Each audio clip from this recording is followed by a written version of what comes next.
Our new partner who I'm really, really excited to announce we are working with. Super, super stoked. Thank you, Angie Huberman, for this connect. It's incredible. AG1 Athletic Greens. I've been using them for a while. I have them every morning on an empty stomach. Basically, take one scoop and you put it into a cup or glass or mug of 8 ounces of cold water. And this is all your greens for the day. You're absorbing 75 high-quality vitamins, minerals, whole food source superfoods, probiotics, and adaptogens. Every day I take this. It's so good for my digestion, my energy. It's simple. It's easy. I don't like taking a lot of vitamins. This has been really, really helpful for me. I've had a lot of stomach issues my whole life, and ever since I've been gluten-free and taking the AG1s, it's really helped me in my stomach in the mornings. I love it, and I'm so psyched that they're part of the One Life One Chance podcast. I'm sure a lot of people don't like eating greens, let alone drinking your greens, but I can tell you straight up, it's got a mild tropical taste, and the taste is actually really refreshing, and I really look forward to it each morning. Don't think it's just going to be just straight bland. It tastes really, really good, and it's good for you, so remember that. This one blend of ingredients supports your gut health, your nervous system, your immune system, your energy, recovery, focus, and aging. It's incredible, just one scoop, especially for musicians who are vegans or just musicians in general who want to get those daily greens. You can get the packets. It's incredible. I just gave some to my friend Derek from Sepultura. He traveled the whole entire world this summer, and he had those every single day. He said it saved him. I bring AG1s with me when I travel. It helps me stay healthy. You know the deal. If you're on tour and you are a picky eater, but you need to have your greens, sometimes catering doesn't have greens. Sometimes you miss the catering. Sometimes you miss the backstage food. Sometimes it's too late after the show to go get food that you like. So if you just have a scoop of AG1s in your hotel room before you go to bed, or you're in the hotel room at night and you're starving and you want something healthy, boom, life changer. Right now, it's time to reclaim your health and arm your immune system with some convenient daily nutrition. That's all you need, one scoop in a cup every day. That's it. No need for a million different pills and supplements to look out for your health. This is it. I'm super psyched. And to make it easy, Athletic Greens is going to give you a free 1-year supply of immune-supporting vitamin D and 5 free travel packs with your first purchase.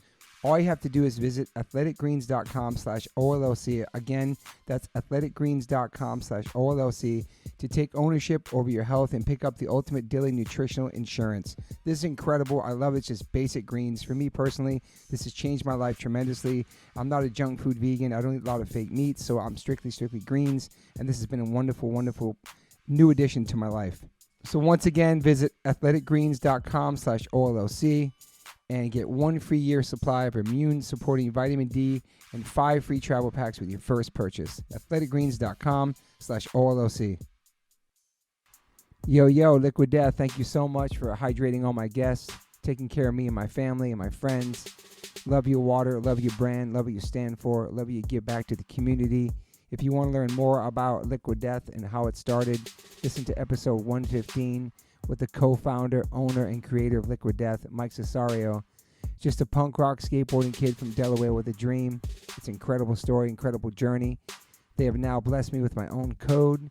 So if you go liquiddeath.com/Toby, you get free shipping on any items you order from liquiddeath.com. Thank you so much, Liquid Death. Death to plastic, murder your thirst. Stay hydrated. You know H2O saves lives. Welcome to the One Life One Chance podcast. I'm your host, Toby Morse. I got my brother from another mother next to me, Mr. Chappelle Lacey. Yep. And today I didn't tell him who the guest was. I told him to write it on a piece of paper and have it in his pocket. I kept saying it was going to be 3 people. Maybe it was going to be a girl here.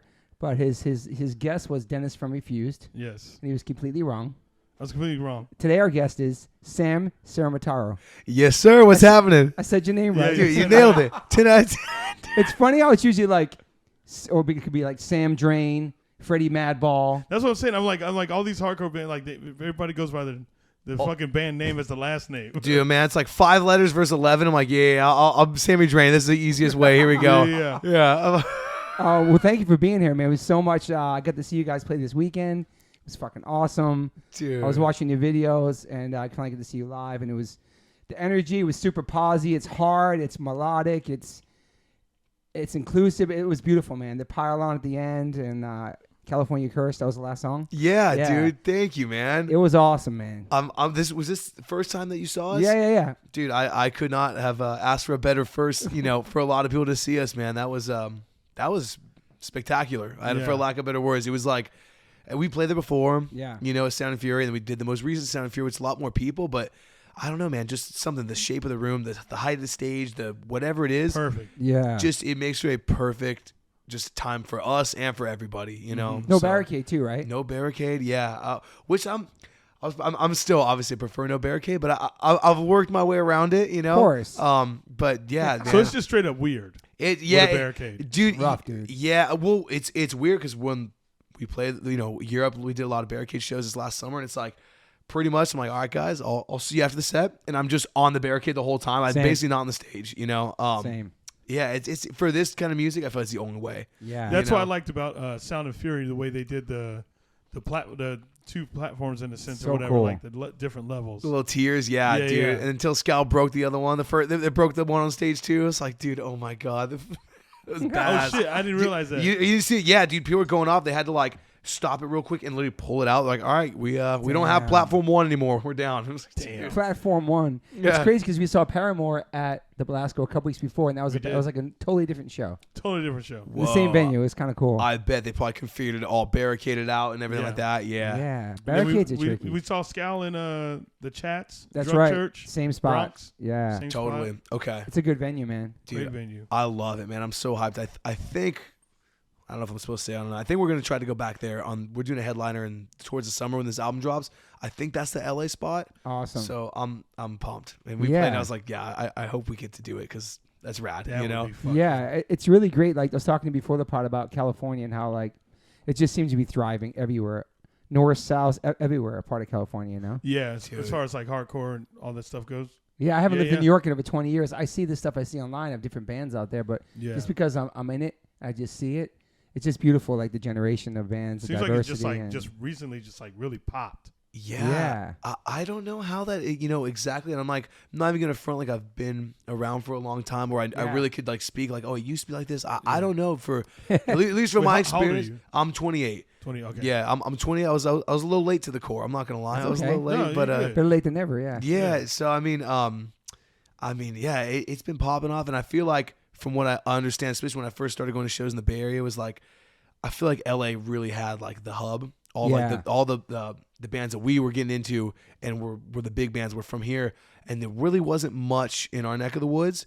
We were all there doing it, but it just never was like that, you know. And so Yeah. all of a sudden, that's like, you know, Gulch, Tsunami, Scal, us. I mean, all these bands from up there, all have been playing shows for like a decade, Yeah. just under different names and this and that. And so now it just caught with it's all the same kids who've been going forever, you know, since they were kids. And so Yeah. right now we have a cool moment that's just, I don't even understand it, to be honest. I can't, Yeah, yeah. I really can't explain it because it's like, really the last show I went to before COVID was at our little spot in Santa Cruz, maybe 30 kids, maybe, no big deal, all the same people. And then just like the world shut down. We all just had like, you know, like our cards laid out and records coming out and music and then, you know, videos going viral because everyone's home. And Yeah. then the next show back after COVID, it's like, oh, there's like thousands of kids here. This is Damn. Yeah. insane, you know? And so it's What was That's the first show crazy. back? crazy. Dude, it was the they called it the RBS show, the Real Bass Shit show, and it was just we literally built like a stage. We had somebody who's built a stage out in a parking lot. And then we just like guerrilla'd it, you know, just like Yeah. a guerrilla DIY show. And like it just steamrolled into it. Was like an audio company was like caught wind of it, like, hey, we want to offer our services for free. We'll come do it. Like, okay. So like before we Wow. realized it, yeah, it was still deep in COVID territory. You know, it was like a little Yeah. funny. There was the big LA show, the crazy one, the Dead City one. Woo! That Insane. Looked like a That's- movie, dude. That set Oh, it off. Yeah. Dude, and it was like, you know, Malachi and like, you know, Theo, a bunch of dudes in the Bay were down there, and on the way back, they're just like, yo, we're doing one now. Like that was like, I feel like that was like the green light. It was like, okay, we're doing the outside shows. And within like a week, we had like a lineup, we had like a location, Damn. and I think we had like 3,000 kids that came out. Wow. Wow. Yeah, Insane. Those Dead City ones, the New York one, and the Dead City one. It was like Those Escape- were the, Escape those were from the LA things that's yep. with the helicopter. Just it looked crazy, bro. The like fires. a movie. Yeah. Yeah. But it got Not me real. excited too to see like that it was coming back. Life was coming back, and the kids were just putting on the shows like where we could Yeah. put them on, like Under a Bridge and shit. For sure. 100%. beautiful, man. Yeah, dude, it's awesome. And I think like, well, I don't know, I'm curious what you guys say. I feel like it's like a newfound appreciation for live music where people are Yes. just like before, I'm like, oh, I'm a little tired. I'm a little this, whatever. Like, I'm there. I'm not taking it for granted. I'm at every show.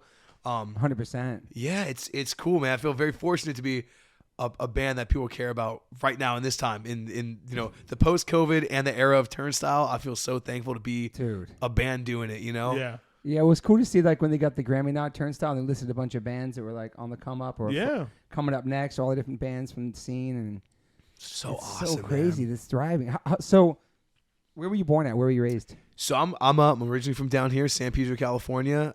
That's where I grew up until I was 18. My whole family's still there, and I went to Santa Cruz to go to college. But my first formative years were all here, where I got into music and started playing drums down here. And yeah, it's nice to be able to do these LA shows and then like get to stay for a sec, you know, just kind of check off all the boxes, see home, rock a little bit, boom, it's great. You know? Did your family come out to the show or no?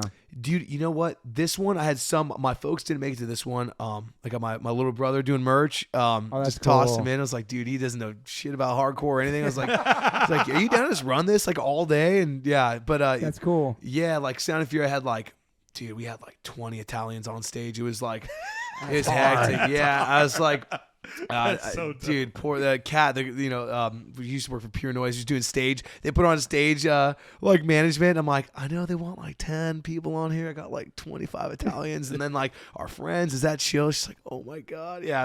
It was awesome though, man. It was so epic, you know. So what got you into how'd you get into hardcore growing up? Dude, you know my when I think back, I feel like I got into more like heavy music just in general. You know, Sabbath was like the first band. Sabbath and like I'm gonna call it heavy at the time of a 7-year-old, like Led Zeppelin. You know, Led Zeppelin 2 on CD. We're just jamming that. But I found like Metallica and Minor Threat the same day. Wow. Yeah, that's sick. That's an interesting find, like a combination. Oh, dude, it was Metal Militia off Kill 'Em All, and then In My Eyes. This kid was like, dude, you've never heard this shit. We're skating a little flat rail in his driveway. He's like, dude, the craziest shit I've ever heard. You're not gonna believe this. And we put it on, and I was like. Yeah, you're right. That is it. That day I was like, all right, the flip switch. But I used to have a cousin, or I have a cousin. He used to sing for this band called Destroy LA, which never didn't get too big. But he was just like, oh, like you like that? Check this out. Here's my 7-inch. Here's this. And we used to skate. I live. You ever been to Channel Street Skate Park in Pedro? Okay, it's just like it's right off the bridge. It's like under the 110. Okay. And it got like some traction because it got closed by the city, and so like Tony Hawk donated some money, and it was closed for 7 years. They just opened it up like last week. I'm gonna go skate it tonight, I think. But nice. That was like I spent a lot of time under that bridge and like learning, seeing like the older dudes, which was, my cousin was one of them. They'd play there, and like all these skate rats just slam dancing, just going off, and I'm like. Yeah, I was like, this is cool. This is like very much what I'm into, you know, what I think I want to deep dive into more. Yeah. So that's where I got my roots, man. I heard, Bad Brains off a boombox at the top of the half pipe or the quarter pipe or whatever, and like, what is this shit? This is crazy, man. That's like I don't know. It's like perfect. Yeah, it's totally perfect. Yeah, especially skateboarding and hardcore. Came together for me, especially in growing up. It was the soundtrack. It really is, man. And it's cool to see, like, and obviously on the skate videos, Baker 3 put me on to half the music. Baker I still 3, like. yo. That's what you were talking about too before, yeah. Baker 3 is my fucking. That's like my number one favorite skate video. It's the best, dude. It's what is it? Is it Ellington? You got Under the Sun, Sabbath. Yep. And fucking Dahlin with the Children of Bodom. Yep. It's like, dude, I'm just deep diving all this stuff, Mm-hmm. But and it reflects, man. I for as much as skateboarding like influenced me, I never was really good at it. But I did it a lot though, and it was like, dude, I'm not really great at this. But then music clicked. I was like, oh, I'm a little better at this. I might let's switch gears a little bit. I'm gonna put more effort on this. You just a street skater, pretty much. Yeah, man. just kind of like. I got like my basic stuff, just like dropping in and get my axle stalls, my rocks, and I got like my tray flips once in a while. So I got a little bit of street skating, but it's just fun, man. So fun, dude. Yeah, I kind of stopped for a little bit, and I kind of fell out of the loop of the skate world, and I still am out of the loop. But I just watched that T-Funk dude, and I'm like, T-Funk. Oh yeah, dude. I was like, isn't he with Baker? He's Baker. Yeah, I just Baker, watching a couple of his videos. I'm like. Dude, I got up and I just went to the skate shop and just bought a board. It was like I gotta just got a fat popsicle deck. And I was like, it reignited it. So I've been like really stoked on it. Yeah. Did you surf too? That's a later one. That's actually been It's been like my forbidden fruit. I really Okay. I'm an imposter. I'm a fake, man. I'm a fraud. all its Drain's a fraud, man. No, I mean I grew up loving the beach, but I really can't swim that well, to be honest. Yeah, Who do you think Chappelle? No, dude, not in the ocean, especially. See, all right, you're gonna be a great surfer then. That's how it goes. Yeah. You know, no, I mean, dude, when I discovered that the wetsuit makes you float, I was like, I had no idea. So yeah, COVID hit, and I was like, well, I got time now. Let's go. So I just went out like by myself and started learning, and so now I got like Joseph from Tsunami. We started around the same time. He's like fantastic now. He hits it hard, which is funny because I live on the water. He's like an hour away, and this dude's like, "Yo, I'll be there like 6 a.m. tomorrow." I'm like, "Dude, you're crazy." I'm tapping out, but I've gone with Malachi and my buddy Tim plays drums and Drain. He's really he's solid as well. So I got my little crew of buddies like to go out with. Man. It's fun, man. It's really fun. Yeah. So you ended up going to college up there and staying up there, basically. Yeah, I graduated and What was your major? Like, what did you want to do? dude, truthfully, I didn't know what I want to do. I feel like I was like the type of kid where I was kind of like, I don't know, and everyone's like, just go and you'll figure it out. And I just really never figured it out, to be honest. Yeah. But I graduated with a degree in film and digital media, and Wow. I don't even. It's really, it's crazy, man. I really like. I almost like stopped halfway through. I was like really trying to do music, and I like was very much ready. Like like conversation with my folks. I'm like, I think I'm done. I think I really want to give this a shot. I mean, seeing bands coming in and like, not like I don't know. It's not jealous isn't the right word, but I see bands and I'm like, dude, I know I can do this. Like I played drums up until that point, only, and played in some bands, but it's like I have the chops. I know I can be that guy going into towns like this and playing to kids like me. And I decided to stick it out, but and I'm glad I did because that's where I met the origination of the first line of Drain. They are just aside from the name of the drummer, it's not the same thing at all. But it's just like a couple dudes that went to school there where they're just like, oh, like you got like a waist shirt and you got like a downpresser shirt and like we all live in the dorms. Let's like make a band, That's awesome. Yeah. So I went to like the first Drain show and just like saw them play and I was like, fucking, what was it? I was slamming around. I hit my head. We like collided and my face like split open. And they're like, that's why they're like, oh shit, that guy's crazy. And then like, yeah, they needed it. And then the singer didn't work out. So like a week after that show, they're like, yo, like, you think that kid would be down to do it? He's like going off, popping off during our set. So that's like what led to me like kind of getting to real, meet these guys and do it. And so I was just like, I wanted to do a band and I just didn't have a drum set. So I was like, fuck it, I guess I can sing. I'm down. You never sang in a band before? No, I was like, oh, I'm down. Let's give it a shot. I don't really know what to expect. And just been working at it from there, Yeah. It's fucking crazy, man. Yeah, it's fun, man. That's fucking wild. They just saw you fucking going off and they were like, that dude. Yeah, let's give him the microphone. Yeah. It's almost like Rollins Yeah. with Black Flag. True. That's They true. just saw him go I mean, well, they let him sing the song, but he just went crazy. That's right. They gave him the mic, right? Yeah, they gave him the mic and let him sing Clocked In. Mm. I didn't know that. Yeah, that's how he got in Black Deep Flag. dive Lacey, man. He see- knows all this shit. Dude, I'm ready for the deep cuts to come out into this, man. I'm pumped. Dude, that's badass, man. But yeah, that's what like, kind of ignited that shit for me up there. Yeah. And how were you a kid growing up? Were you a good kid? I was a pretty solid kid, man. I think, you know what, like, and that's just, it's funny. I think especially the more like in this world, I am now, and like as I got deeper into, kind of realized, I'm like, dude, like I don't have a ton in common with a lot of the people. I think, man, I'm very fortunate. I grew up with two loving parents in the same household, and middle class. I got one brother, and I didn't have a lot of the problems that a lot of my friends did, growing up. I wasn't faced with a lot of the same stuff, but I'm very fortunate, man. I had a pretty chill upbringing. I always say this anytime anyone says that on the podcast that they actually had like a good home. I always appreciate that they actually admit it. Yeah. Because some people are like fearful to like admit that they had like a good upbringing. Stability and love. Yeah, and it's all like, that. hey, say that. Yeah, It's beautiful, man. It's beautiful. Like, it's like cool, like, I mean, and you deliver an energy that, some people just never felt before, and, they get to feel it probably through you. Totally. Your friends probably feel that energy through you. I mean, you're absolutely right, man. And it's like, and, to appeal to, kids like that, and also kids that are like me. It's like, oh, I have someone that I can kind of relate to. I'm not a street dude. I never moved front. And that's what's funny too. Me riding out is from 2 miles from where I live. We're in San Pedro, and I'm like, dude, we have way different lives. Like I'm from the same town, but I'm not. I wasn't a street dude. I'm not a hood dude.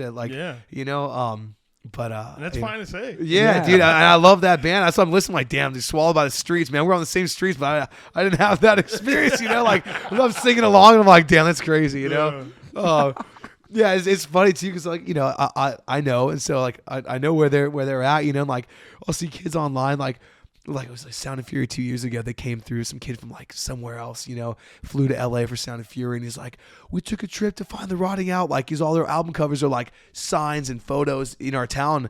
Yeah. There's kids out there wearing, of course, he's got the Gulch bandana on, and I'm like, oh my God, dude, you're gonna get killed. Like, don't wear a fucking face bandana. And I was like, it would be Gulch, my other band, like you're wearing in my town, and you're gonna get fucking ran up on, dude. Going to take photos in those spots and stuff? Yeah, just like post it up on the corner. I'm like, you're not from here. Don't do this. Yeah, you're crazy.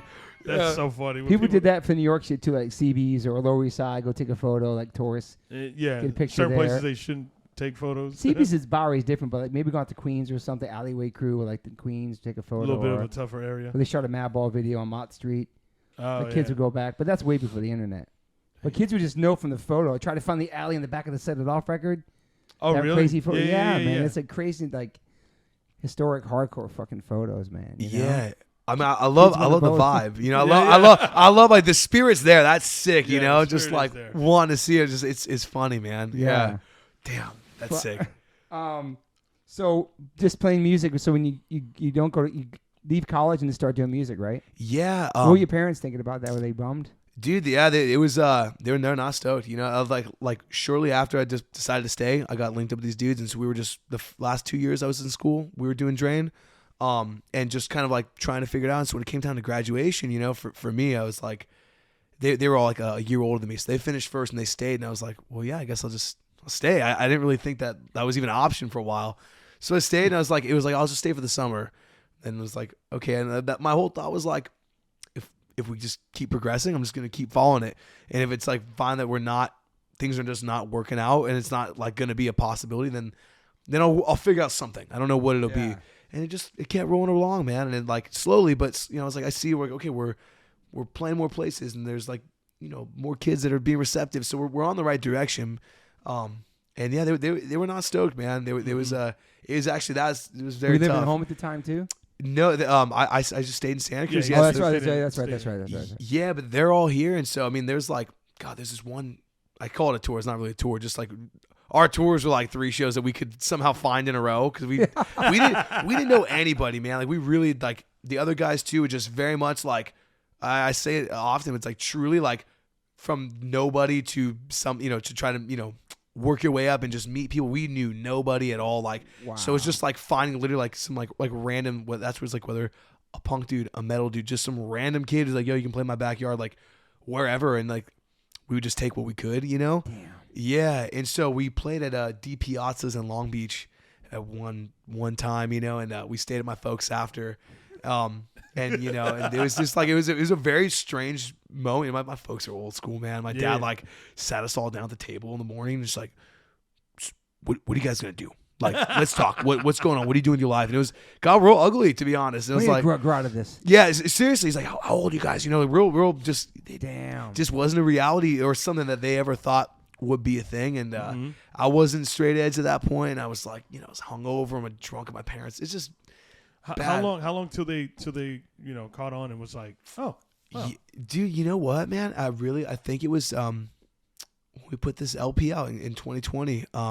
The fact, Revelation. Yeah, on Rev, and they, even before, like, yo, check it out. Like, we played at Sound and Fury 2019 at the Belasco, and then that set, I was, trying to get a comment. You have 2 sets in 2019, Sound and Fury? The Gulch and Drain? That was the most recent one. That was the recent one. Okay. Yeah, Gulch was not on that one. We've talked about it, but it just didn't line up. But I'd wanted to get them to come out to see us because my mom would come up, she was a little more supportive. My dad was real on the fence, and they'd come and it was like when there's 10 kids there.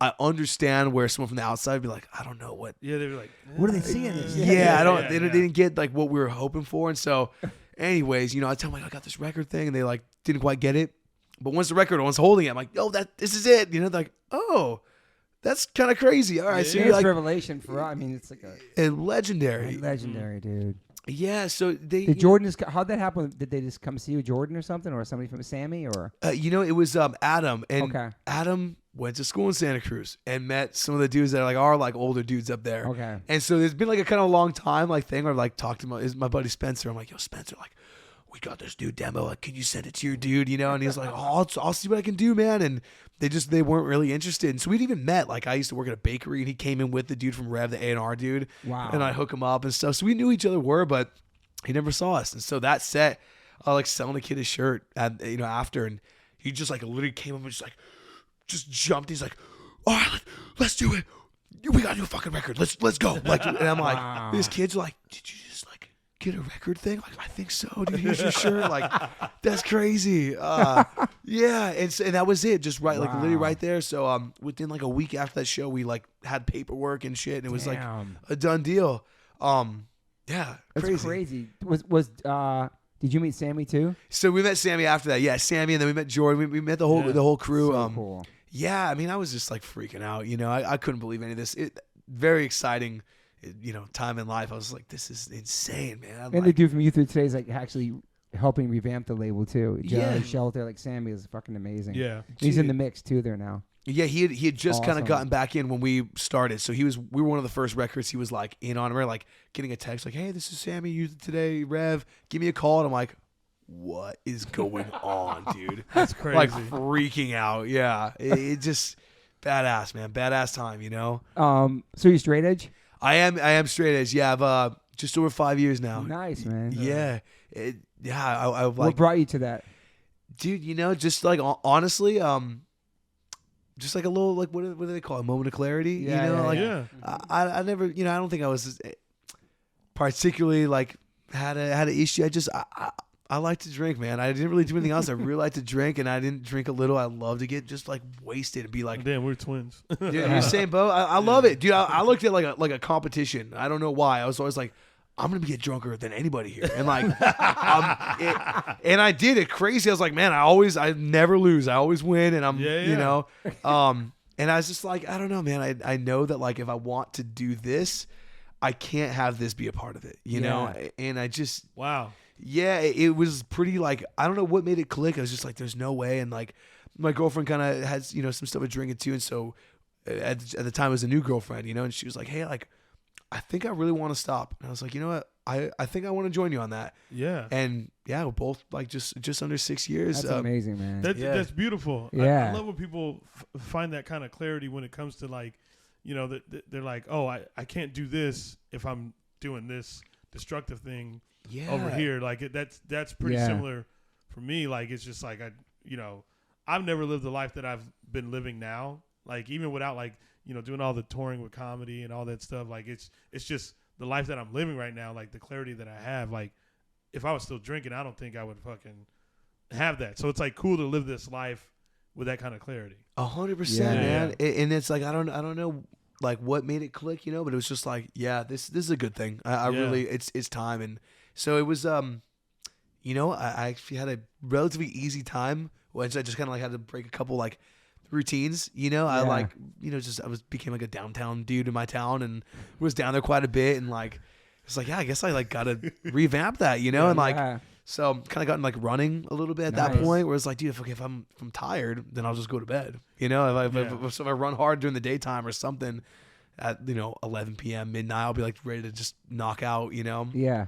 So that's awesome. Did you see like friendships change too? Yeah, actually, I did. And Not it's the party guy no more. Yeah, it's crazy. I mean, like I have my friends up there, or even like my folks. Like one brother who's like he's a couple years younger than me. We would love to drink together and stuff. And a lot of people, strangely, they take it personally. They do. And they I'm do. Like, no, they it's really fucking do. Yeah, it's like it's not. I don't want to drink with you. I don't want to drink. Period. But like, I want to hang with you. So why don't we like?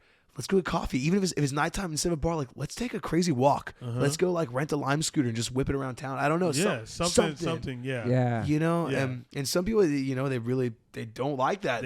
They see you doing it. It's so crazy how that happens. Take it personally, yeah. Oh my God. Like, I mean, I had one friend, like, he just wouldn't stop bugging. Like, why are you stopping? Like, why are you not doing it? And anytime I explained, like, he just fucking looked past all that. And it was just like, just fucking every time. Yeah. Every time just It asked. was about himself, not about you. Yeah, I was like, no, this is about you. This is not about me. And I'm like, bro, I'm trying to fucking. I was like, I'm not good. You know what I mean? Like, how many years sober now for you? Shit. My last drink was. It'll be 9 years in Damn. April. That's awesome. Badass, man. Yeah, That's awesome. Yeah. Yeah. And had you been drinking and Drain too at the time too? Would you ever be buzzed on stage or anything? You know, that's the one thing, and that's where I kind of knew is like I would never drink before a set or even at a show. So it's kind of like I know that like I don't want to mix them there, so I should just kind of like not mix. Period. You know, but yeah, I was drinking at that point the first like couple of years. And our old guitar player at the time was like my guy too. You know, and you know that kind of just it's how it goes. Where it's like, yeah, man, I think actually. We both really should not do this, and it didn't end up leading up with working out. I was like, yeah, we gotta, you can't get it together. We gotta like find someone who can, Yeah. And I was like, I'm not gonna be that guy. I don't want to do that. So, I'm thankful for it. I'm real thankful for it. And at the time too, like I had a lot of straight edge friends that I just recently met, like in Santa Cruz. Most of my friends were straight edge. I was kind of on the outside, and it's funny. I don't know. I feel like straight edge isn't cool right now. It's like it's cool to be like I don't know what it is. It's just all my friends who were edge are no longer edge, really. I think now it's you the one that's yeah, and I'm like, and it's funny. I'm like, man, that's wild. Where were you at 7 years ago? We could have had a great time, man. Now everyone's like, dude, like I'm gonna beers fear me. I'm like, dude, we were the same person, dude. You guys laughed at me, dude. We would have been we had a great time, but so it's funny to see that switch over, and I'm like, damn. Crazy. It comes in waves for people too. Like some people that may be straight edge their whole life till they're 21. They said it helped them get through all the adolescence and all that stuff, and now they're in college. Now they can have a drink here and there. I think it comes and goes through people's lives. I think. Yeah. For straight edge for people right now. This guy's fucking. Well, my whole life, but I'm saying, but other people, it's like you knew you made a decision as an adult that you don't want to do that anymore, and now it's like really changed and helped your life. You know what I mean? Totally. Yeah. And maybe those kids that got those kids when they were straight edge then through a bunch of shit, maybe saved them too at that time in their life. Yeah. You know what I'm saying? I don't know. It's kind of cool. Yeah, I mean, you're a lifer. You're 100% like never drink, right? Yeah, never tried anything. Yeah. That's insane, man. I love it. I mean, and it's like very rare to see, true test from walking in. I got the 3 X's on the door. I'm like, man, this is badass. Did you see his shower? I'll show him after. Oh, dude, I got my shower. Yeah. Oh, dude, on the way out, I'm gonna take a little selfie next to that door. That's awesome, dude. Yeah. But you seem like a person that has so much energy. You're so high on life anyway. Yeah, dude. Thank you, know what I mean? man. You have a good, like, positive, like, really energetic vibe. Even meeting you the other night, seeing you perform, like, you seem like you're already fucking chilling anyway. Don't really need that. I can imagine you on alcohol. What that was like. Were you part even more of like a? Dude, a little too much. Okay. I think I was like a happy drunk. Yeah, and that never just like I don't know why I love just like that guy. I'm like, oh, I want to fucking let's jump off something. Let's go crazy. Let's break shit. Like, but never like angry. Jackass shit. Yeah, always, dude. I swear, just like growing up watching that, I bet there's like some like underlying thing on there. It's like this is what you do. You just go crazy and your friends laugh, and then you're doing a good thing. That's a great point. I wonder how an impact Jackass had on fucking kids, bro. Oh, bro, the white dudes I grew up with. Yeah, bro, those are heroes. You fucking talking about what? They're doing all that the way crazy black kids look at LeBron James, they look at fucking Steve-O that same way. That's exactly what it is. What are you talking about? You're like, you ain't down with that shit. Hell no, I was never down with that shit. Let's go put Chappelle in a shopping cart. Yeah, like, my name's Chappelle Lacey. This is the human fucking... Dude, but it's crazy. That's something young kids watch, man. It's like, I'm let's get telling you, dude, nuts. I'm like... Because I'm from Arizona. You know totally. what I mean? So, like, it was like... And Arizona's super boring. You know what I mean? Like, we don't have beaches. We don't have anything like that. We just have desert. Yeah. So, like, a lot of times, someone want to go jump into a cactus and shit. That's what the fuck those... Yeah, I'm like, fuck. Like, we're going to drive 40 minutes to fucking... That's what kids would do in the small towns to have fun, though. That's what I'm saying. Like, fun. Yeah. Yeah. It's fun. That's fucking hilarious. CKY dude. and like all those videos. CKY, Oh, yeah. all that shit, yeah. Well, Damn. Yeah.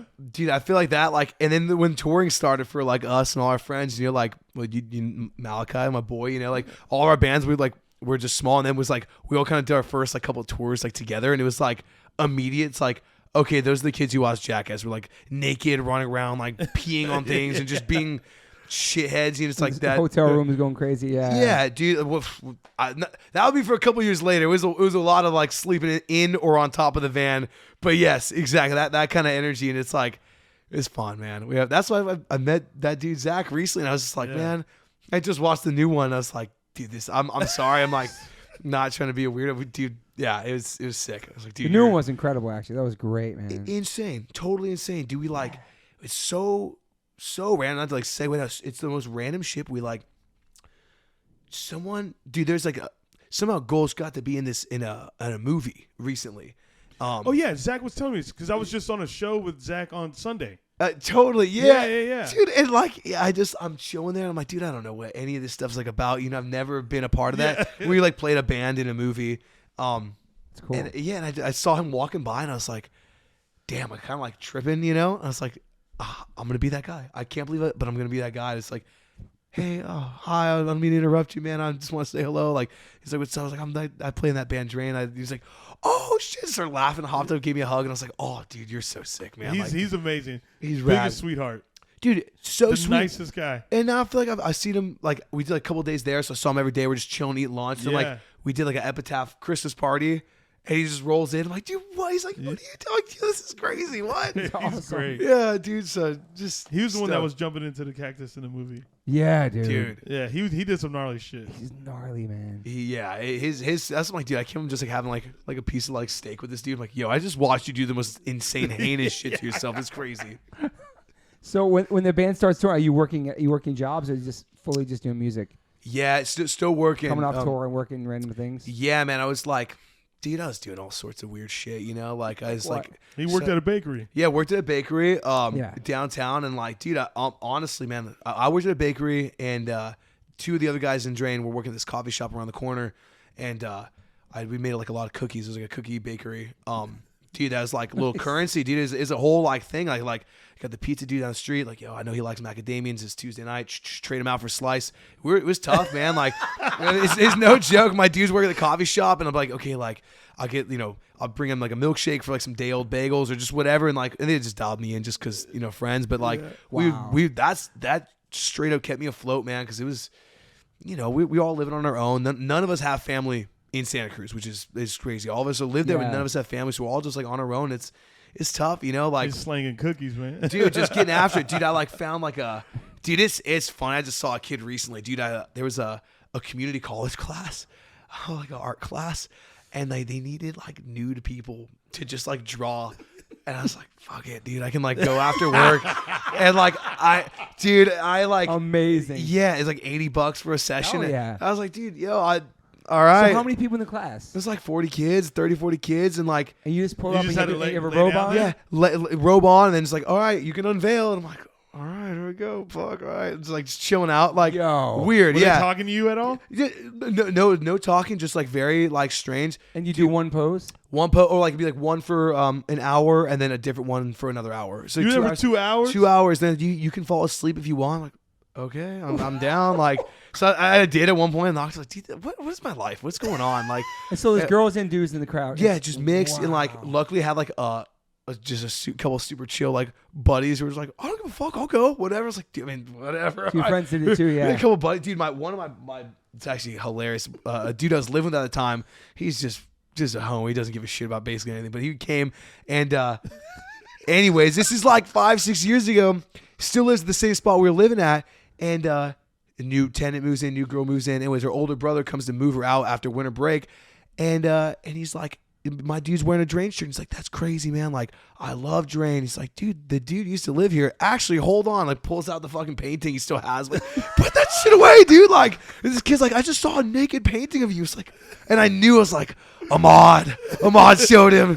Buddy Ahmad, dude. Shout out Ahmad. Get that painting, bro. Yeah, I was like, dude, come on, man. Don't be showing me all that was universe reminding you what you did. Yeah, dude, it's nuts. I'd like never forget. Yeah, $80 is $80 though. Dude, hey, yeah. especially if you, I mean, it's like some because groceries. the bakery was the only job you had, right? That was it, man. And we were doing that for a second. Like, luckily, I ended up switching out to like a kind of nicer restaurant in Santa Cruz, and they were real cool with me there. So I'd like, that was my thing when I got hired. Like, yo, when I'm home, I'm your dude. I'll come early. I'll stay late. I'll be here, whatever. I'll do whatever job, but I got to go on tour. And so like, I stayed there for like almost 4 years. Wow. Damn, that's dope. Yeah, so it just worked from like busing to security. Dude, yeah. me as a bouncer, I'm like, give me a security shirt. I was like, dude, like, the spot would weirdly get crazy for being a nice restaurant. It's like on the beach.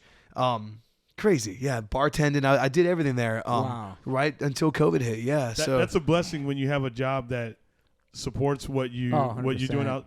Because I worked in hotels The hotels I worked at, they were all fucking cool. And I think it's because they saw me perform. That's the only reason why. Otherwise, if I sucked at comedy, they'd probably be like, "Hey, dog, you want some extra shifts?" I think you're onto it. I think you're right, man. When they come, dude, I had like a couple kids came and they, dude, they don't know. Just regular kids, like, we want to see your band, and like, okay, dude, that like, all right. it was like a weekday, and I came to work the next day, like, dude, what happened last night? My manager's like, you cleared out like 4 kids, and like they came with, we could send them home. They have black eyes, they can't work. And I'm like, oh shit, am I bad? They were just getting like, dude, we didn't know where to stand. I just got smoked. Like, I'm sorry, I should have told you. Just I don't know. civilians at the show. Yeah, just regular. Yeah. And they're like, we didn't think it was like that. I'm like, dude, oh my god, this is insane. So fucking wow, funny. dude. So it's fun, man. It's been a wild ride, dude. Yeah.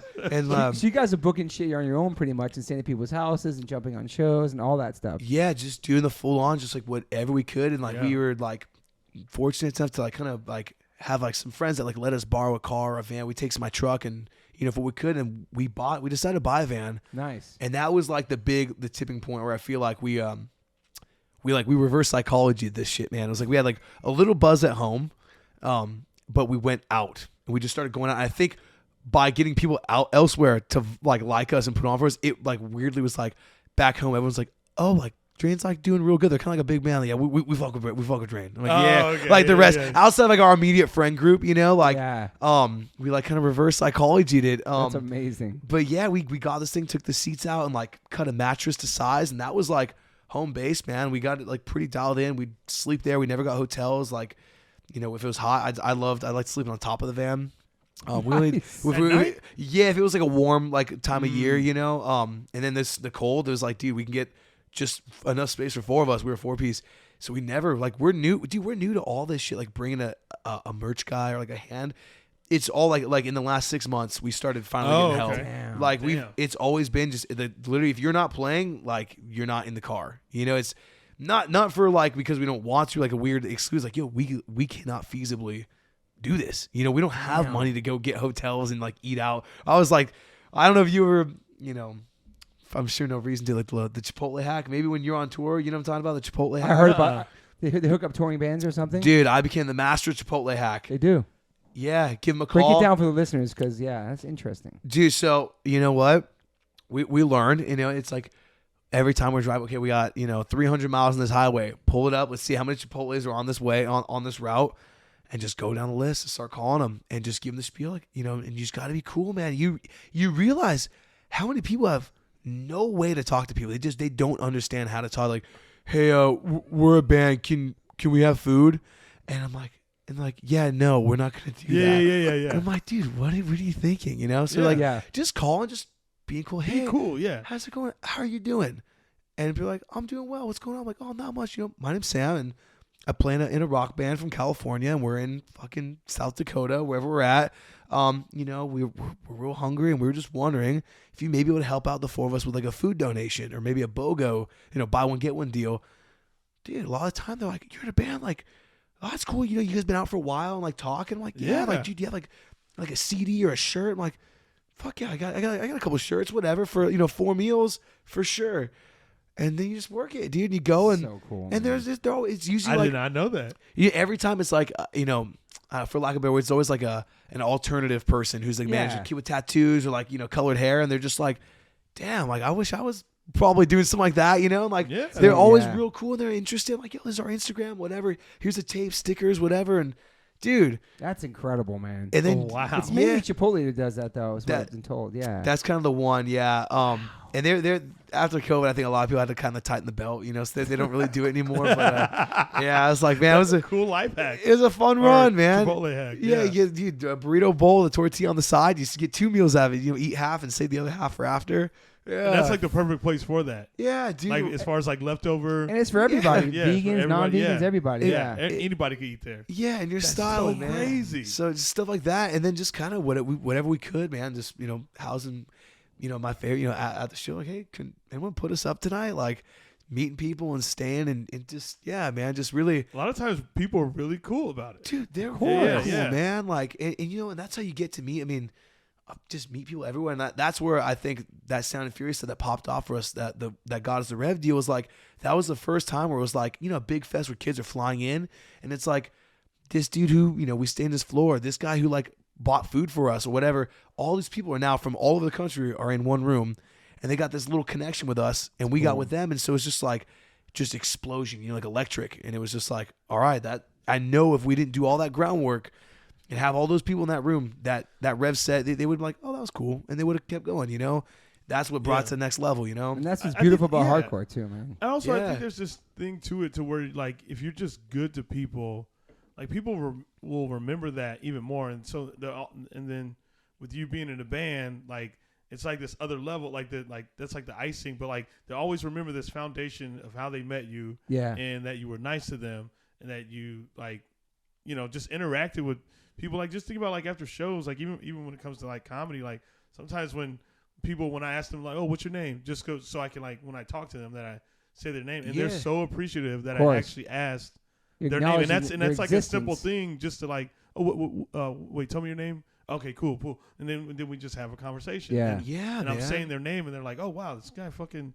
But like that, people, you know, just that, you know, human interaction will get people to fuck with you for the rest of, you know, a Midwest kid at Chipotle probably loves Drain now because they met them. Yeah. Got a shirt. And he has that story forever. Yeah. He has that story forever. Straight it's up, amazing, man. Yeah, dude, it's just cool. It's like, you know, man, and that's the thing. You can spot that shit from a mile away when someone's like, they want to do something because they feel like, oh, we should be cool to people, or like it's the, you know, it's a can good tell the reach. It's a good move for us. But it's like, dude, like, life's tough, man. Life's real tough, you know, like for everybody, man. Just like, I don't know, that at least the way I look at it, you know, and like when we're all in, like, at a show, be like, you're like the most stoked dude. I'm like, yo, man, I'm with people, even maybe I don't like know everyone or someone, you know, is whatever.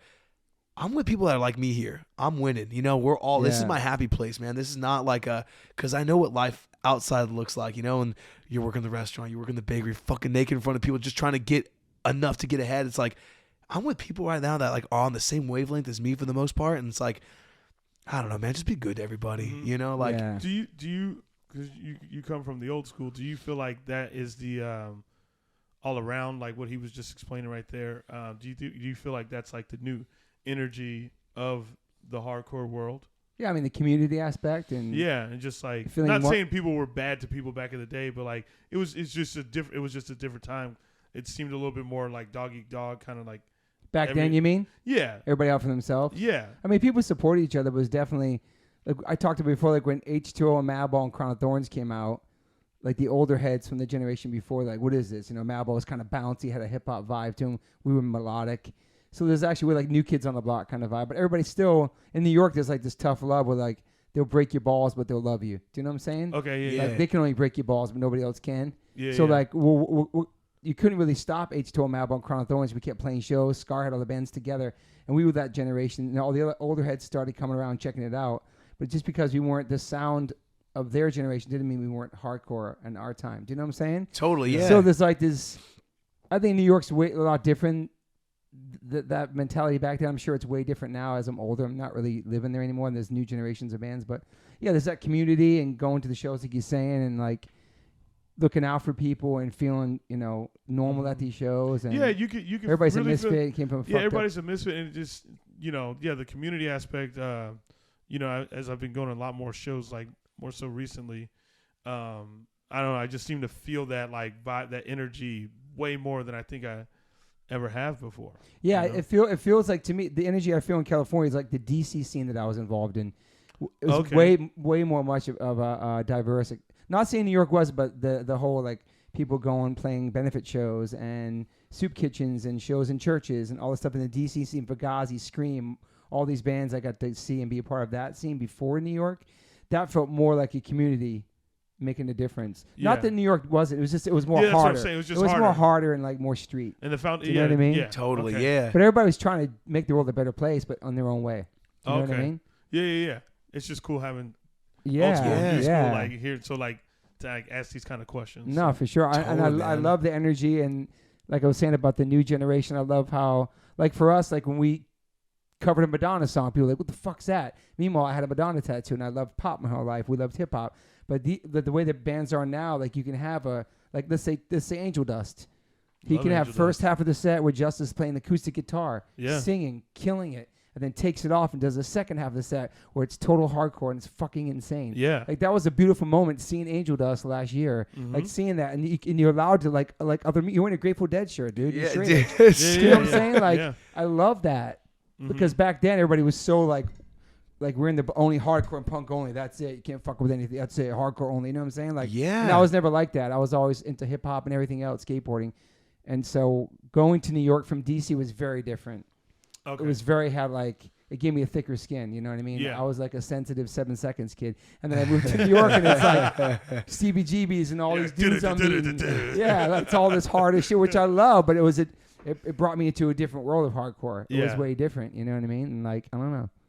So yeah. It's interesting. And that's why I'll never ever be a gatekeeper, and I hate that mentality of the old heads who are like, what is this? This isn't what hardcore sound like to me, because hardcore is not just a sound. It's a spirit. It's everything about how you live your life. It's how you function in the world. You know what I mean? I carry it with me my whole life as a parent, as a husband, in my everyday life. You know what I'm saying? Like, it's beyond the sound. Do you know what I'm saying? Really 100%, man. Yeah. Just look at a band's performance, and you're like, that's total hardcore. You like the energy, like in the soul, like it's in the soul. You could just see it based off, even if they don't have the traditional hardcore sound, like you could just see it in the energy there. You know, and not every like genre has that kind of energy. Nah. You know what I'm saying? Yeah. Like we're like the only genre that really has that energy like that. It's a unique energy. Yeah, like what's like a major influence for Drain, like bands wise?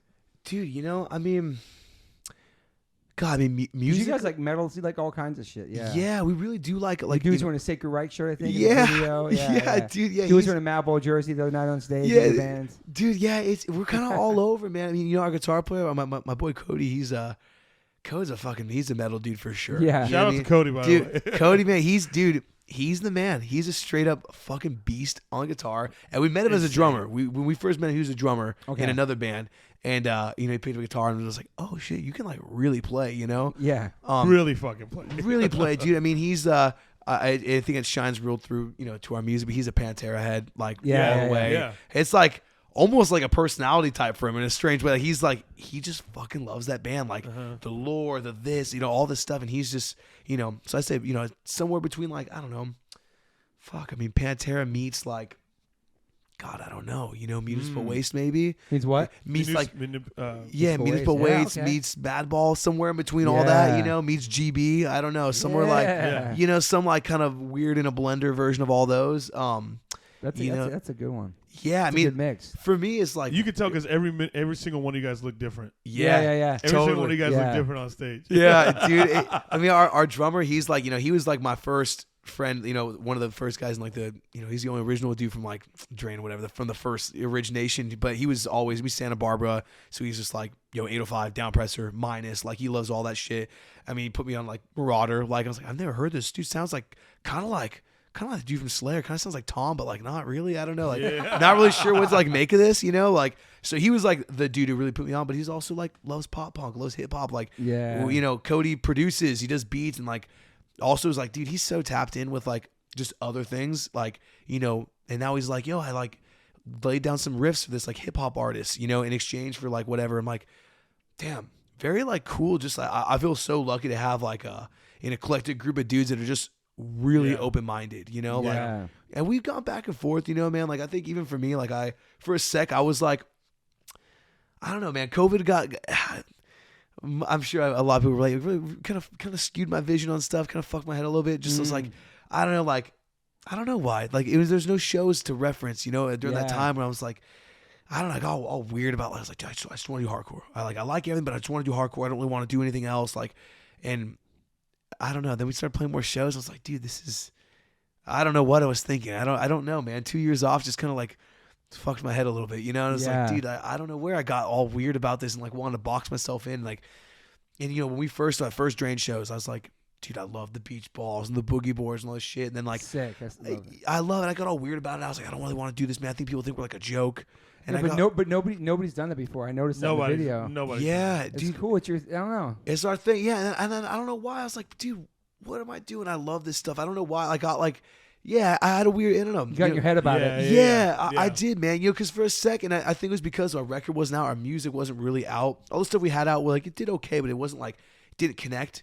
You know, so people were like, yeah, that band's cool. That's like the Boogie Ball band. And I'm like, yeah, but it's also, we got riffs, we got music. Be taken seriously, yeah. So now once the record came out, we had COVID and stuff, so we didn't know. But then I was like, oh, okay, the music speaks for itself. So everything else now is just for the fun, exactly. the live show, And that came out in 2020, huh? That was 2020, yeah. Damn. Dude, kind of, what? You really couldn't tour on it, I guess, at that point. No, dude, it was like, we had a lot of plans set, we were ready to go. And it was like, at first, you were here in LA at that point. It was like, at least for us, I moved. I moved for a job. And it was like, okay, I got here in January 1st. And so January, February, and then by March, it was like, okay, we're going to do this 3-week shutdown. I'm like, okay, 3 weeks. So we'll still be good to do our record release shows and all this stuff. And yeah, obviously, it just didn't. Wait, you stayed here during the pandemic? Yeah. Or the first little bit, dude, what kind of job did you get? What was it? Dude, so my folks own a party rental company. Nice. My dad does party rentals. And so I was telling him we got this record. I know we're going to get busy and I don't know what I'm going to do with this, my restaurant job. It's why don't you, if you can make the jump down here, you have a job to come back to. So it's dope. That's cool. Picked up and went, dude. Party rentals, man. How'd that go? Was it people doing parties during the pandemic? Bro, no events. I moved for a job that ended. Dude. It's crazy. I was like, I can't believe this. That is so funny. Yeah, it's like the worst kind of job for the lockdown, right? I couldn't believe it, man. I was like, my timing is so off. My dad's had it since 93, so I grew up doing it with him. I knew how to do it. Yeah. And so I was like, I'll step in, I'll take over, and I got him, in my 2 months, I brought him up to 2020, speed. I got him on a new website and a new invoice system, and I'm ready. I'm like, all right, I'm in, man. Let's go. Now I'm ready to rock and roll. And then it's like, oh, all right, nothing, So yeah, I ended up staying, and you know what? our landlord was pretty chill about it. He's like, dude, if you lost your job, you can break your lease. And I was like, I love being close to family, but I really miss Santa Cruz, man. That's when I realized, dude, this was home and that is home, And so we moved back. We were 6 months in Long Beach for the beginning of 2020, and we made it back, and I hope to never have to move out again. It's tough to be there, but it's expensive, but I love it, man. Yeah. It's nice. Same thing with Derek. Sepultura put a record out around the same time, then they never toured on it. So now their tours are fucking crushing, as you can see. Every tour he's done since the pandemic, people waited to hear those new songs or waited. I feel like that with you guys. People waited, dude, they were so excited. I thought, man, I was like, dude, by the time we played our first show, the record was almost 2 years old.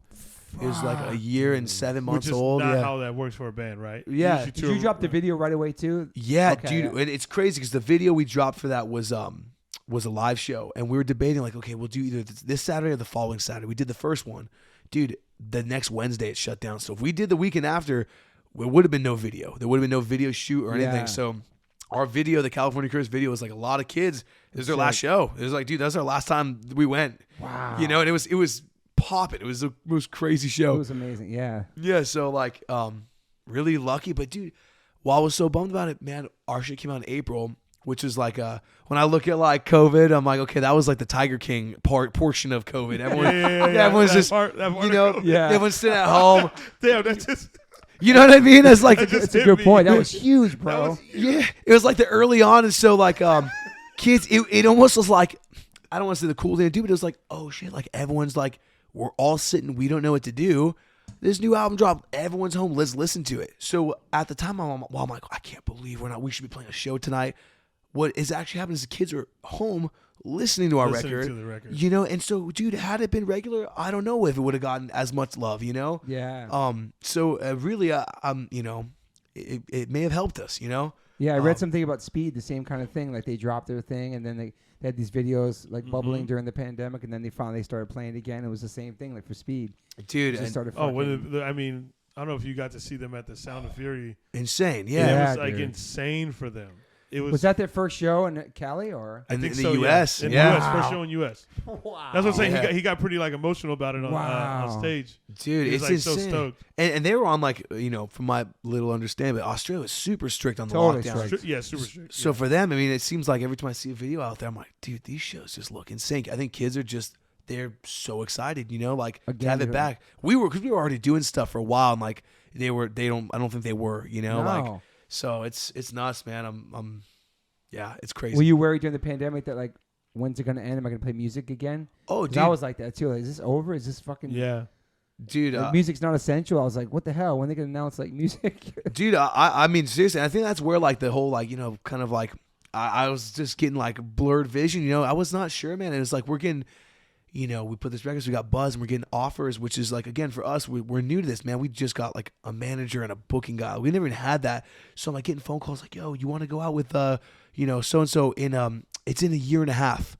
And I'm like, dude, I don't even know, like, you know, like, how do you do this? Shit, No joke. And it was like, dude, one, I mean, fuck, it was like, you know, I'm not gonna say who it was, but it was like, you know, a band's like, yo, we're gonna do this thing, and they're gonna announce the tour for these days, and we know it's not gonna happen. So like, just put it out there, and we know we're gonna cancel it and then rebook it, but just so like we do. I'm like, dude, this is so weird. Like, this doesn't feel, it doesn't feel right, you know, like, and so we kind of like, truthfully, man, we kind of like got on this weird thing. We just kind of said no to a lot of stuff, and I think it actually shot us in the foot a little bit there, where it's like, oh, Drain's like not down. We weren't sure, man. Like, my whole knowledge of tour was like, this is like what you do with your friends for fun, but it's never like you just lose money the whole way. You lose a lot, you job, all this stuff. So I was like, dude, I'm down to tour, but we just gotta, you know, be the right one and whatever. And so we said no to a lot of stuff, and I think a lot of people it kind of got around us like, yeah, Drain will not be a touring band.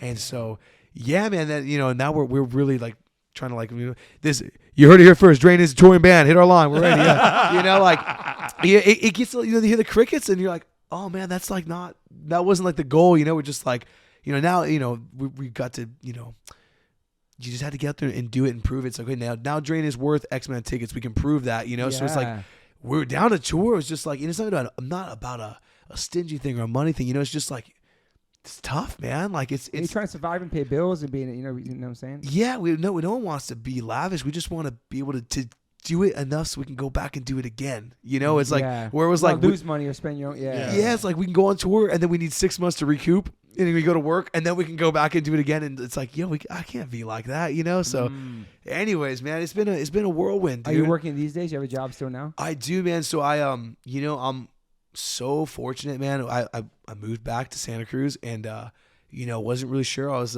riding out the fun employment. You know, I'm not gonna lie, I was on that for a while, and my buddy Cole, who plays guitar in Gulch, you know, before I moved down, he owns a screen printing business, and he's just a good bud of mine. And like, I'd mentioned, I was like, yo, do you ever like need a hand? And he's like, dude, like maybe, I don't know. And you know, before I moved, I was like, yo, I could use like 1 day a week maybe. So I started going in, and you know, anyways, when I moved back, he's like, dude, I would actually love to have like, you know, more of a steady hand. So I'm there like 4 or 5 days a week now. Nice. Oh, hell yeah. Yeah, and so it's great, man. I mean, I feel so fortunate to like, I get to work with one of my best friends, you know, Awesome. And it's with stuff I like, man. Like right before this, we did like 5 band stuff for the children. So I'm like, my day at work is going on and throwing on a badass record and printing Spy merch and Tsunami merch and like, you know, scouting all my friends. And it's like, that's dope. Yeah, man, it's badass, dude. Yeah. And you can come and go as you please and play shows and. Yeah, and that's what he's like, dude. Just like, you know, you're my dude, so let me know, and you know what your schedule is in the next like 6 months, and we'll just plan it out. And so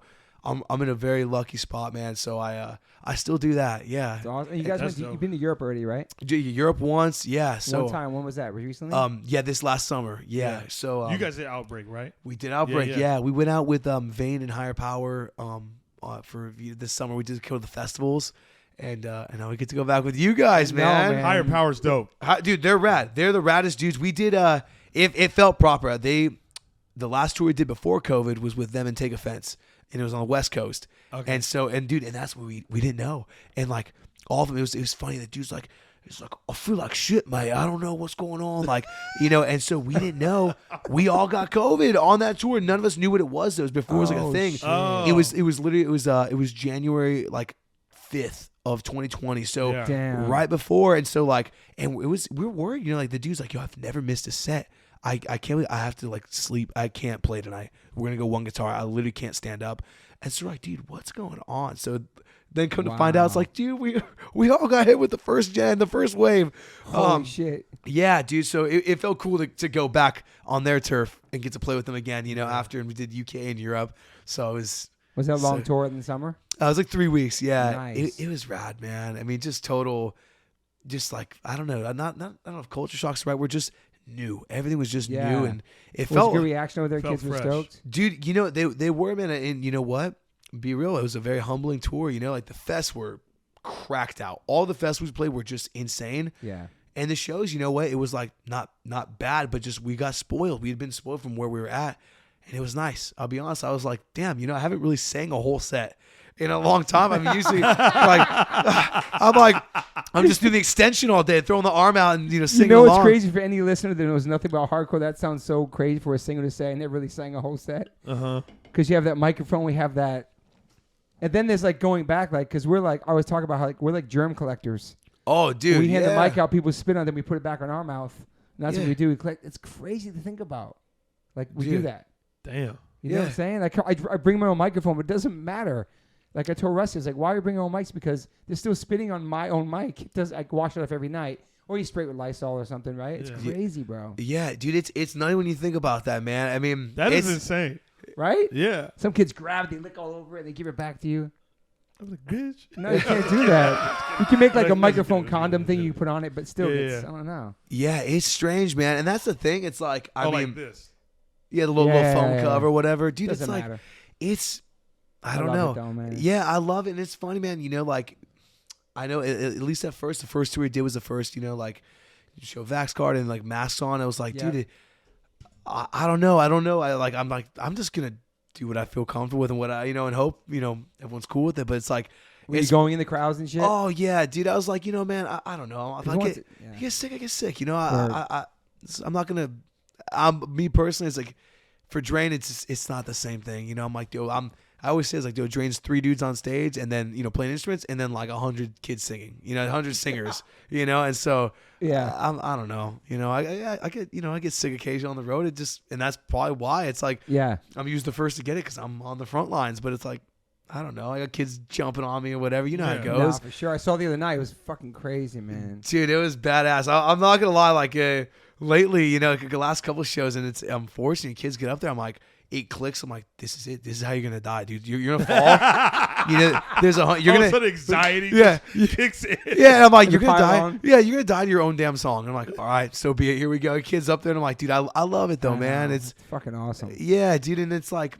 It wasn't a plant that we just played a show one day and like did that last song. It just I don't know. It's like I didn't really think about it before, but then I'm like, damn, it is kind of like a little party time right here. And it just all these kids came. I was like, damn, like we should do that again, and like it's just been a thing. And like kids get up, and I'm like, dude, I love it, bro. It's so fun. So it's amazing, man. Yeah, such a good energy, man. Good vibe in the room, Dude, it really is, man. And it's funny too because it's like I love we play. When it's our own shows, you kind of get to curate your own little vibe. But when you play a fest, it's something about it. I don't know. I'm like, dude, it's like that. This is our 20 minutes. It's 20 minutes. It feels a little different. Yeah. And I love it. I hope it never changes. And I'm just enjoying it while we have it because you never know. Yeah, I'm excited. Will this be your first bus tour? This is our first bus tour, man. I'm so excited. You guys are sharing? H2O, Madball, and Drain, Okay. Dude, I'm so stoked. It's going to be so sick, It's going to be great, man. It's going to be good storytelling. Freddie's going to be telling stories by the campfire at night. Telling story. It's going to be dope. It's going to be awesome, man. I can't wait, man. I mean, I've never done that. So, I mean, we're so excited, dude. I'm so happy it worked out, too, man. Really, I was talking to Hoya about it, too. And Freddie about it. It's cool. Really stoked, man. Dude, and to do with you guys out there too. I mean, I've heard about the tour you guys do, and it was the Rebellion tour, right? Yeah. So, dude, I've been seeing that and hearing about that forever, and it's like, I don't know, to get to go out there with like a legendary band that's like so established and done so much. I'm like, damn, very very lucky, man. Thank you, that's real. Thank you. No, I'm really Hoya, excited. Whoever. I'm excited to have you. It's gonna be fun to watch and hang and straight up. You drink coffee too? Dude, because Rusty, my guitar player, is a coffee connoisseur, and Freddie is too. So there'll be these long walks every day to the perfect coffee shop. Dude, I don't currently. I may by then. Are you off it? 7 months off, yeah. Dude, I might bring it back, dude.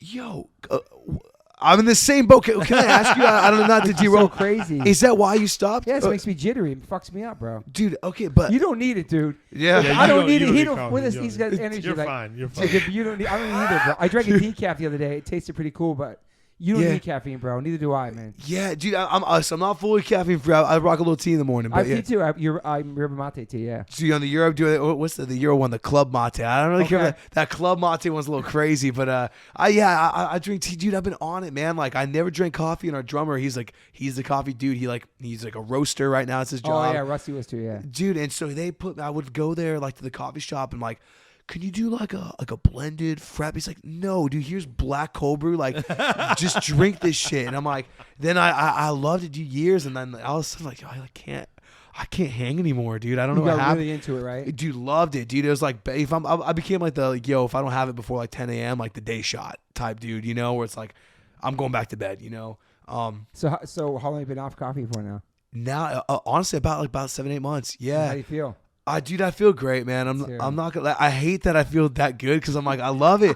I'm still. I like matcha now. That's my little. Matcha's great. My little bougie. I feel so funny. I'm like, dude, maybe if I like a little like like a nice like I want to go where they're mean to you because it's bomb. I want to go where they're just like they're pissed. I'm in there. Snooty too. Yeah, I know it's gonna be bomb. I'm like, dude, I want that look, and they're just like yes. I'm like, fuck yeah. All right, this is gonna be good. Hell yeah, here we go. All white everywhere with like kind of like a converted warehouse look. I'm like, this is the spot. Yeah, those are the spots. Let's go. That's so funny. They're pissed I'm in here. Those are the spots, dude. I love it. What was coffee doing to you? Does it make you anxious? Dude, I already feel that shit on the norm, so they just kind of accelerate it. But dude, it's weird, man. I was like, even tell my girlfriend I'd be drinking. I'm just like gagging. I'm like, what's going on? Like, I would tell her, does that ever happen? She's like, no, not really. I'm like, I want to drink. I think it's like my body's telling me like, let's chill a little bit. How many coffees a day were you doing?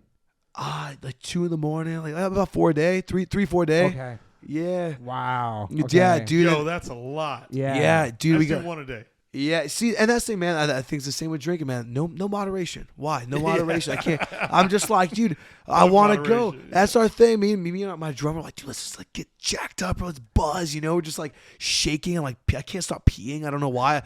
Do you even notice that? You pee less? Yeah. Oh, dude. I pee less now for no coffee. Yeah, you're right. Dude, it's crazy. I'm honestly stoked for that aspect. So I'm like, dude, that's what? Shout out to touring. That I had to learn how to go in a bottle. I couldn't do it. I was like, we need to pull over. Like, we're not gonna make it if you can't learn how to do this.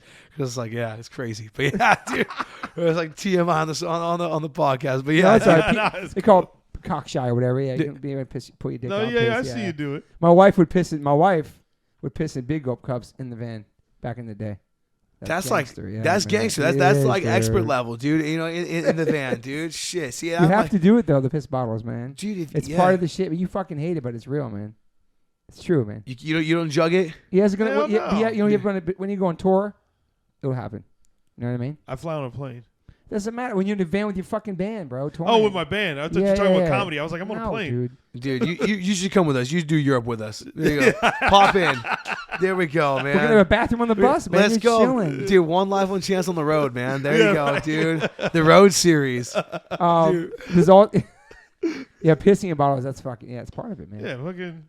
Yeah, you don't need coffee. I can tell, man. You're good in the matcha, bro. Yeah, dude. I think maybe I won't join back on. I was thinking about it recently. I was like, dude, I think I should. But dude, I think it's probably for the better. I'll just be bouncing off the damn walls. I don't know. Europe in the winter, getting a coffee, walking with everybody. It might happen once. Yeah. But once you have one, it's a wrap, right? That's it, man. You're hooked. I mean, it's nice, man. It'll be pretty cold out there, so you get like a nice warm bev, and you just walking with your friends. Yeah, pretty epic. The guys in the band, the Madball fans too, obviously. Yeah. Oh, totally, dude. Cool. You know what? And I'm not even gonna front. I think maybe it's just because it's like it's I know of Hazen Street. I knew of Hazen Street honestly from the Zen of Screaming. That's where I found Melissa you guys. Cross, man. Dude, that's where I found out about Shout that. out to Melissa Cross. So you do the warm-ups with her? I haven't done with her. I'm not gonna lie. I watched it.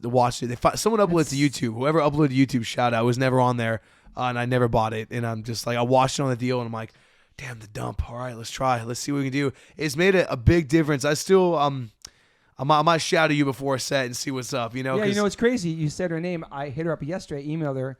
And I asked her for the Hazen Street warm-ups that she did with us in 2004, and she sent me a link to them today. But I got to figure out how to save it on my phone because I'm going to have to warm up every day if I'm doing 2 fucking sets Do you know what I mean? I think I know how to sing. And I got Freddie and Jorge. Freddie was singing with me too. I had him doing that the whole Warped Tour back then. But yeah, warm-ups are so important. I'm telling Chappelle, his band's about to play 4 shows in a row for the first time. Yeah. And sometimes you're hoarse from one show because you go so hard. But every show you played, go pretty hard. but you've only played DIY spots. You played no place with real PAs. We did program. Yeah, dude. Oh, I'm so sorry. I didn't even know you were in a band. He's in a band called Mad Peaceful. We're called Mad Peaceful. Mad Peaceful. I mean, I love the name alone, and even if I didn't know you were in it. Okay, I'm 1 million. It's newer. It's newer. It's not like it's Agnostic Front meets Black Flag. That's what I say. Oh shit! Is this first time fronting the band? Yeah. Oh, all the rest of the guys in the band have been in bands before, but I'm the only one. And they're all comedians in the band. Oh, dude, I love this. Okay, yo, Dude, I'm so excited to hear how this run goes then, man. But warm-ups are important, so you're going to have to do them. Yeah, I'm new to it, man. I think that's the thing, too. For a long time, it was just like, dude, this is just like for fun with my friends. I really never thought about like sustainability or even like doing it for like a long tour because like we'll never go on a long tour. Now we got 12 shows in a row. Yeah. Oh, dude, I'm ready, man. I think it's going to be badass. I'm like, I've got what works for me. And you know what? I'm curious to see. For me, I feel like not only the voice, but dude, strangely, like getting the heart rate up. That's been the biggest one for me. I'm like, I think about like a car, you know, like you warm before you take it on the, on the freeway or something, like an old car. Yeah. That's how I feel. And I'm like, dude, when I'm not huffing and puffing, I don't strain myself as hard on my voice for some reason. So that makes sense. That makes a lot of sense. Dude, I'm pretty sure there's probably some correlation. I'll look like that for sure. I look like a damn fool the other day, but I'm like, yo, it works. So I'm like doing burpees and shit, and just like, got my timer going, like 2 minutes jumping jacks before you play. Yeah, that's man. Sick. I never see. I really like whoever plays before. I'm usually just like I'm trying to get there. So by the time I'm ready, I'm like, dude, my legs feel good, my heart rate's up, and I'm like ready to just rock it. I can't remember. I can't remember what rapper it was, Kanye West. But he would run on a treadmill. That's how he would build for a show. Okay. To be able to do all of his all those songs. Yeah. Dude, yeah. It's interesting, yeah. Whatever it takes, right, to get you fucking stoked for their... Dude, and that's why I love asking, because, dude, everyone's got something different, and everyone's got some weird, like, their pre-show ritual, and I'm always like, not to, like, you never want to jock, but I'm like, dude, I don't know, man. Maybe someone's doing something that I never thought about that makes a huge difference. I chew gum on stage for, like, the last 15 years because it keeps my mouth lubricated, and I stole that from Dave Grohl, who does that. Yeah, you never choke or anything like that? I almost choked several times. I spit it out. And I run around, like, Dave Grohl stands there, and no disrespect to Dave Grohl, but he chews bazooka gum the whole set. Ew. I know. So I started chewing gum, and I said, oh, this shit actually works. But yeah, when I'm running around, sometimes I've choked. One time, it landed in this kid's beard in the front of the stage in Boston, and the gum was stuck in his beard the whole set. I was trying not to cry laughing. No, he knew, and the whole crowd knew, and then it was an amazing evening. He cut it out, all that shit. But anyway, because people are really serious about the beards as of these days. Oh, of course. Yeah. Anyway, but I enjoy the gum on the stage. I don't know why. It's weird. You know what? I'll spit it out mid-set maybe if I get really weird about it. Yeah. Once my shit's lubed up. But it's all mental, man. Like the lemon and the tea and the honey, all that shit. Whatever works for each person, right? Totally. Yeah. Dude, we were in our first time in Europe. Scott, I saw Scott Vogel, and I was like, at one of the fests we played, and I was like, we had done a tour with him in the States before. I was like, what's up, Scott? He's like, oh, you sound like shit, dude. Hold on. Like, gave me his little concoction, just like chunks of ginger and like warm water. That's fact. That worked. That's good. Yeah. I was like, dude, thanks, man. Like, I was like, I'm like so honored you like gave me this little water bottle, man. That's like rad, That's awesome. But also, what's going to change for you is a game changer is sleep. Yeah. Sleeping in that on the bus. You never slept on the bus, right? Never slept in the bus. It's like a coffin. It's fucking incredible. You sleep all night long. You wake up at the venue. You're fully rested. Dude. And so that's for your voice. Sleep's so important on tour for your voice. 100%. Oh, really? Shitty night's sleep. It's a rough night singing. Oh, dude. More than anything. More than straining it. But it's all singing the right way, right? You're not singing from your diaphragm. You're not singing from your throat, right? Shit like that, right? Yeah. Well, dude, and the new one for me is, which I'm sure with good sleep is going to be even better, but is the merch, man. Like I work at the shop, so I print on the merch, I box, I handle it, I sell it, and I'm very, very fortunate that kids love it and they want to buy stuff, and I love being there. But you're talking all after the set to all the kids, dude. Dude, I can't, man. And I realized that we did this hardcore this summer, and it was like, dude, it was 11 a.m. load in and doors at noon, and we played at 8 p.m. and I didn't eat, I didn't go to the bathroom. I was talking from noon to 8. And I think it sounds like a flex. We had a line. when you're going, you get one shirt in 10 minutes because you're talking to everybody. Yeah, you're gonna have a huge line because you're going so damn slow. But you know what I mean? It's like I was just talking, and dude, we did the set at 8, and then we played again at midnight or something at the after show, and dude, that was the one I was so you had to rocked. do 2 sets? Yeah, we did an after show, and I was talking. Oh, dude, I felt terrible, man, and I was like, dude, like I want to cry. First time I ever wanted to cry, I was like, dude, I don't know how to explain the feeling of like that, And so we finally started after that, which is, dude, is like August. You know what I mean? Like, so you weren't doing any vocal warm ups at all. Like literally the band right before I just go do my little thing, but I'm 5-10 minutes, but I'm talking all day, and so I'm like, dude, when you lose your voice during the day, and then you got to go do a set, like you're shot, you're done, you know. Yeah. And yes, we just got our very first tour. My boy Mark from Long Island did merch for us for like a week-long tour, and I was like, oh my god, this is so nice. Like, you're like, this is why Beyonce doesn't sell merch. Yeah, dude. And it never occurred to me that like there's a reason why. I don't know. I'm always like, I feel it's a good way to be. It's always like, until we need a trailer, we'll just put stuff in the car. Once you get there, you get to the next level. Because those guys, like, we got a merch guy, a photo person, fucking trailer, this, that, and you're playing to like 20 kids a day. It's like, yo, you're not there, like, not there, man. So this finally, I'm like, dude, I think we're there, So so people don't see what the merch booth, know that you're resting your voice, you can play the show the next day, and that's just what you got to do. You're on tour, man. Yeah, dude. That's your tool. That's everything, man. Well, and that's the thing, man. It's like, dude, is it worth it? Especially now, been so forced me kind of like growing up the ladder and stuff, and it's like, dude, I'm not gonna go close the show out and sound like shit because I can't, and not be able to talk in between songs like, "What's up, guys?" It's the worst. I've been there, man. Yeah, it's the worst, dude. Dude, and after that, I was freaked out, and I started watching the Zenith screaming. I was like, something's got to give. So we're gonna get a merch guy. I'm gonna figure out what the hell I'm doing, and hopefully not do this again. Yeah. So especially when you're on tour, like I'm tripping on it too, to be honest, man. Like I already told Freddie, like we're doing 5 songs, Hazen. It's like I'll do the warm ups, and if a couple days into it, it's starting to be an issue because we did the one weekend you came out to. That was 4 shows in 2 days.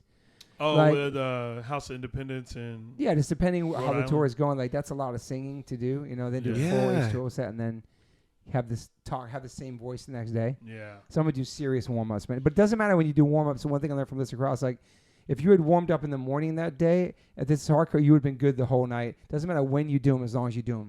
See, that's it's interesting. You don't have to do it right before you play. You don't have to. See, that's good to know though, because I'm like, I don't know. I'm still getting my flow down, So I'm still finding my rhythm, It's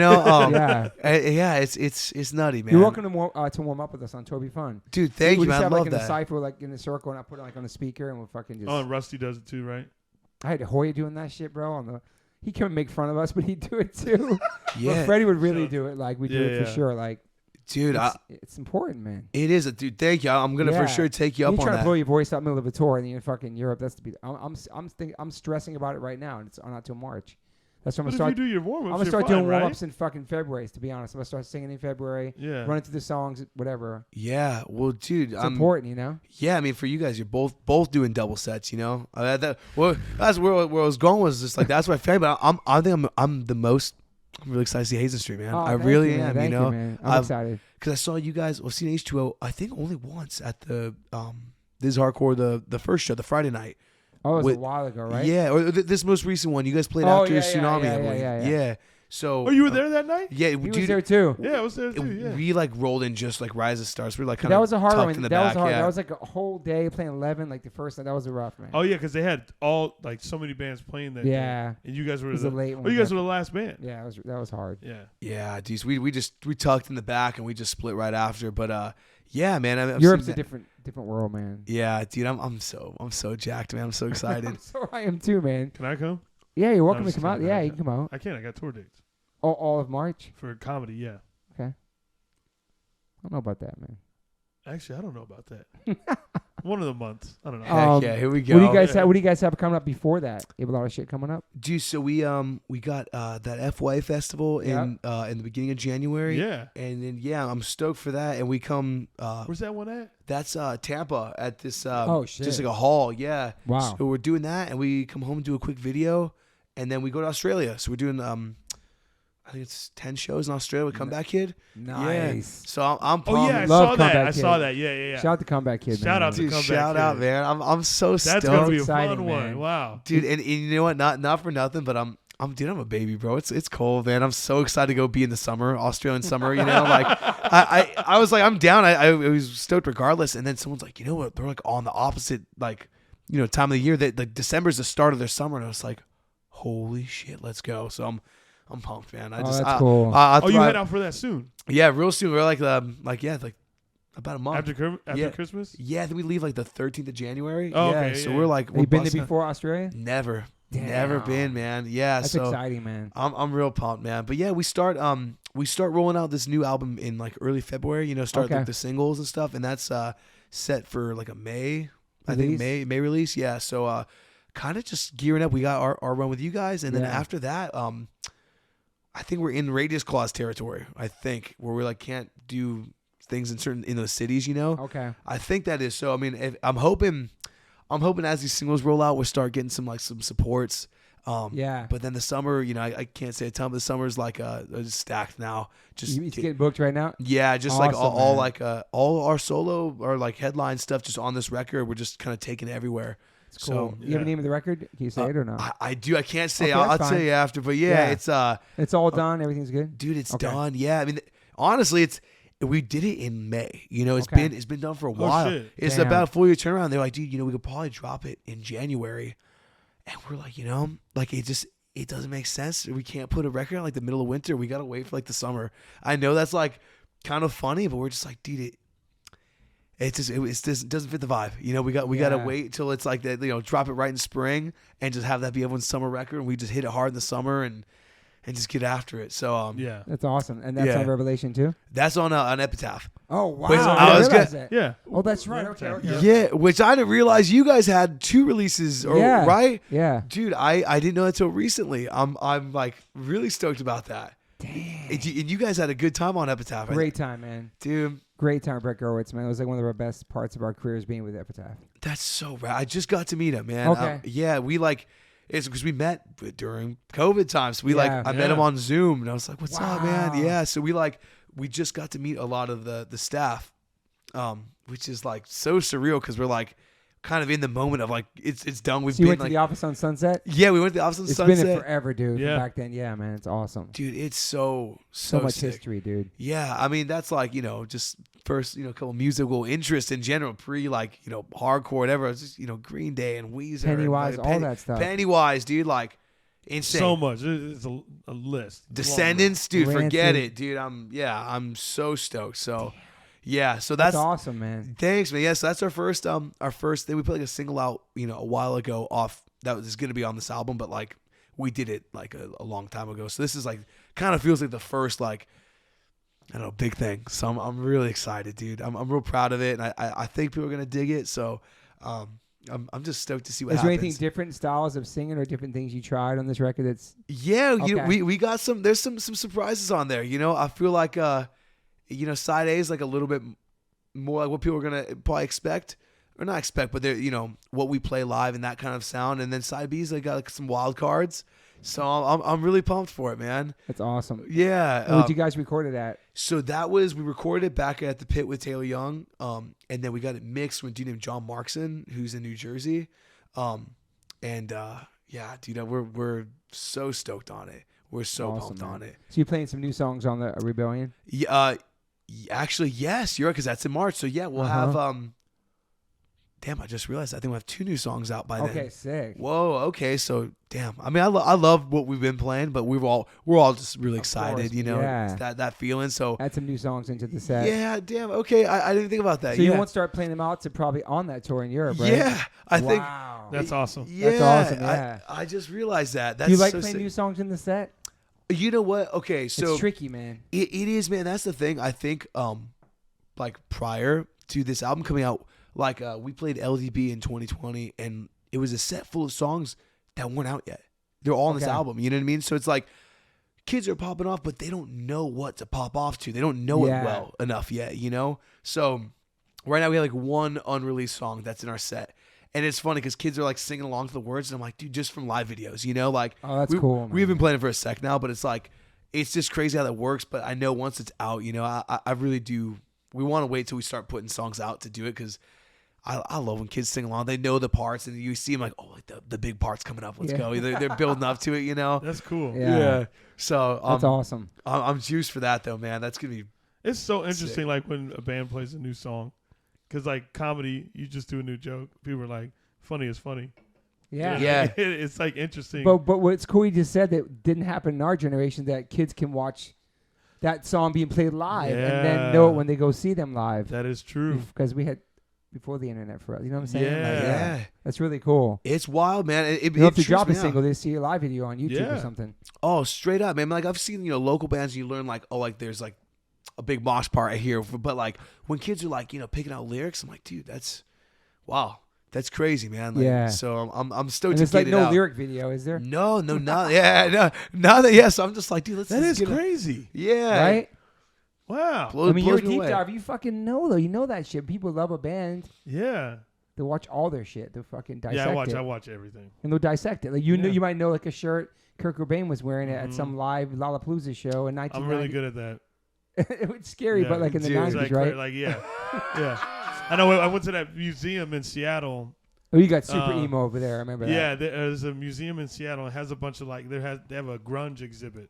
No joke. And, so Chappelle's favorite era. Yeah, and so I went with some buddies, and they were like, "Oh, it's cool that they got their like clothes." I was like, "Oh, I know exactly what concert Eddie Vedder wore that exact T-shirt at," and he was like, "No," and I was like, "All right, try me." And he was like, "All right." I was like, "That was Pink Pop 1992." Jesus. Oh shit, you're tapping outside. Yeah. And then I clicked on it and I was like, there it is. And he was like, holy fuck. Dude. That's how like deep my knowledge goes. I love that though, man. When you're just, you know, when you're fixated on something, you just learn everything you can, and like even like stuff like that where you don't like consciously like study it, but you know like that. Oh, I've seen that flannel. He rocked that at this show. You know, it's like, it's cool, man. It's crazy. I love the fandom. You know. Let me try to do one with you.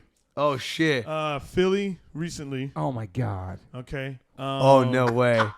You had everybody you had to turn on the house lights. Yeah. Dude, man. I want to say you were wearing a long sleeve. I wasn't rocking. How was he supposed to know, man? No, yeah, I don't think I was. I don't think I was rocking a long sleeve. I remember you had them turn on the house lights. You got the crowd real hype at first, and then you passed out the boogie boards immediately. Dude, I watch a lot of shit. You're tapped in. It was Philly, right? Yeah, we did a couple nights with Neck Deep in Philly. Yeah, exactly. Yeah, dude, you're blowing my mind, dude. The lights thing, dude. That's damn. Yeah, I love that. I thought it was interesting because most people don't ask for the lights on, but you're like, hey, turn on. I want to see everybody. That's dope. Dude. And you're like, I want everybody to come over. Yeah. I remember. Dude, especially for that one, like you know, I think with Drain, especially what we're trying to do now is like really get to new kids. Just like wherever there's young kids who are excited about music, whether it's like hip hop or pop punk. That was, you know, all these pop punk kids. And it was like, it was funny, man. They had no idea, you know, they were all there for Neck Deep. They sold out before we were announced, you know. Wow. I love that though. That dude, challenge. Yeah. And I'm like, dude, you know, it is. And like, I love that because it's like, dude, I love that crossover. Me too, man. Dude, I love it. Like, you know, you're all three of us here are like, you know, for lack of better words, are, you know, entertainers, and you read the room and you gotta adapt. And so different things, you gotta like, it's like using a different muscle. You're like, okay, like when it's your show, you know what to do. But when you read the room, okay, so this one, like, dude, like I'm gonna get the lights on, and you know, we like to do like a little sample at the beginning. I was like, no, like, I'm just gonna come out, talk, kind of let people know what this is about. Yeah. And dude, by the end of the night, man, I got all these kids are like, dude, I've never seen. That's why I noticed like it was so different. Is because you talked beforehand. Yeah, I don't really do that a whole lot. Yeah. So I love that. Yep. Yeah, dude. Educate the kids, man. Yeah. Exactly. Sometimes they want to be told what to do. Like, exactly. But you did it in a very fun way, an energetic way, inclusive where it's like, way. oh wow, you're like where they like felt a part of it. Oh, exactly. dude, and that was I was getting so crazy on that one because it's just fun, dude. You know, like especially like that. You know, just like these young kids who are just like you see. I don't know how to explain. You see, like they're just like so excited about stuff, and like and at least because I know me, I'm like. When I'm on the stage, I want to be a beast, but when it comes time to dancing on the floor, you know, I'm a little like, I kind of take the little like, shuffle to the side. I'm kind of like scared. I'm like, I want to get in. I don't know. So you see other kids, and I know, I'm like, yo, like, so I just got these kids like, you know, doing stage dives. Who's never done one? All these kids are like, I'm like, dude, all right, do it. They don't think I'm gonna pull them out. Like, all right, let's go. And they're like, right now, okay, all right, like, and so, dude, and they're all going home with like a memory, and like, awesome. Even if they never like get into hardcore, but they're just like, yeah, I saw that band, it was sick, and like I had a good time and experience. Yeah, man. So I love that. So funny, so yeah. Told you, Deep Dive Lacey. You know what's cool about you guys too, like how you sing it, you sing in one band, then play drums the other, like Rendon from Turnstile. I like the whole little community, kind of like the Baltimore, DC, Virginia vibe. Different bands, how they have like Angel Dust and Diamond Life and Turnstile and all those bands. Yeah, man. Praise, dude, I love Praise, man. Dude, I'm like, I think was D-Fang still on that new record? Yeah, man. Dude, I All mean, in a Dream, man. Kind of anything he's on in a part of it, I'm just like, as a drummer, I just kind of freak and nerd out on. Yeah. Do you kind of feel? This is a good question. I thought about it because people used to always say like talk shit about Offspring and all these other bands when punk rock broke in '94. But we got signed to Epitaph, and because of the success of Offspring and all those bands that were on the radio, Bad Religion, Green Day, that helped us. That helped Brett Gurewitz have the opportunity to sign H2O, Agnostic Front, Madball, Bouncing Souls, like all these East Coast bands. Yeah. So because of their success, it trickled onto ours. Even though if I wasn't a fan of that type of pop punk or didn't like the band, it still helped my band. So do you feel like the Turnstile, everything like in this generation, it all helps all you guys in a sense? 1,000,000%, man. I mean, and straight that's up, fucking how it's supposed to be, dude. Yeah, dude. I like straight up, man. That's my favorite band. I'm not even gonna lie. Like I love that band. I've loved them even pre like the new record. I feel like all the records have done so well, but this one obviously was the doorbuster. Yeah. Fucking hit, man. Yeah, and it's like, dude, I really feel like they're knocking the doors down so we can all get to walk through them, And I'm so, like I said earlier, I'm so thankful to be a band in the era of Turnstile because it's just, I feel like there's a whole new world of possibilities and things that are an actual option now, and I feel like especially them just like kind of being like fearless and doing whatever it is they want to do. And people are like, yo, and they're pulling off because it's what they want to do. They're not changing it. There's no reach. There's no reach to it. It's just doing. And it's a lot of kids' exactly first hardcore band is Turnstile. And first time hearing that record, Glow On, is their first experience with going to a show. Oh, I told you, I took my nephew. My nephew, he's never been to any show with a mosh pit or anything like that. I fucking love it, dude. And I remember his mom was there too, and like so everybody knows like Turnstile before they come on, the last song they play is Whitney Houston's "I Want to Dance with Somebody." That's like the song. Deep Dive. Yeah. Deep Dive. See, damn. Yeah, I know, right? So that started playing, and all the kids in that venue were singing it, and my nephew was standing there, and he's like looking at me. He goes, "I want to go up front." I said, "Go get it." He's 16. Yeah. I was like, "Go get it." His mom was like, "What?"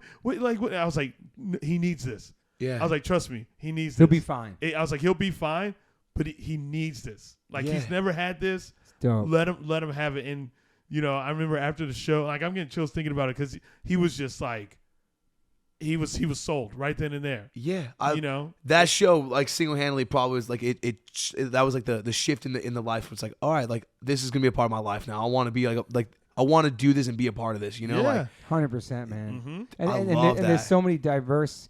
We've been to every single Turnstile show on this album, maybe a LA show, from small, too nice to bigger venues, the Shrine, the Palladium, all that, and see them grow. And just kill it, man. The crowd gets younger, it's older, it's all kinds of, it's beautiful, dude. It's so sick. And I'm like, we saw them, they had to drop the Bay show, the recent one.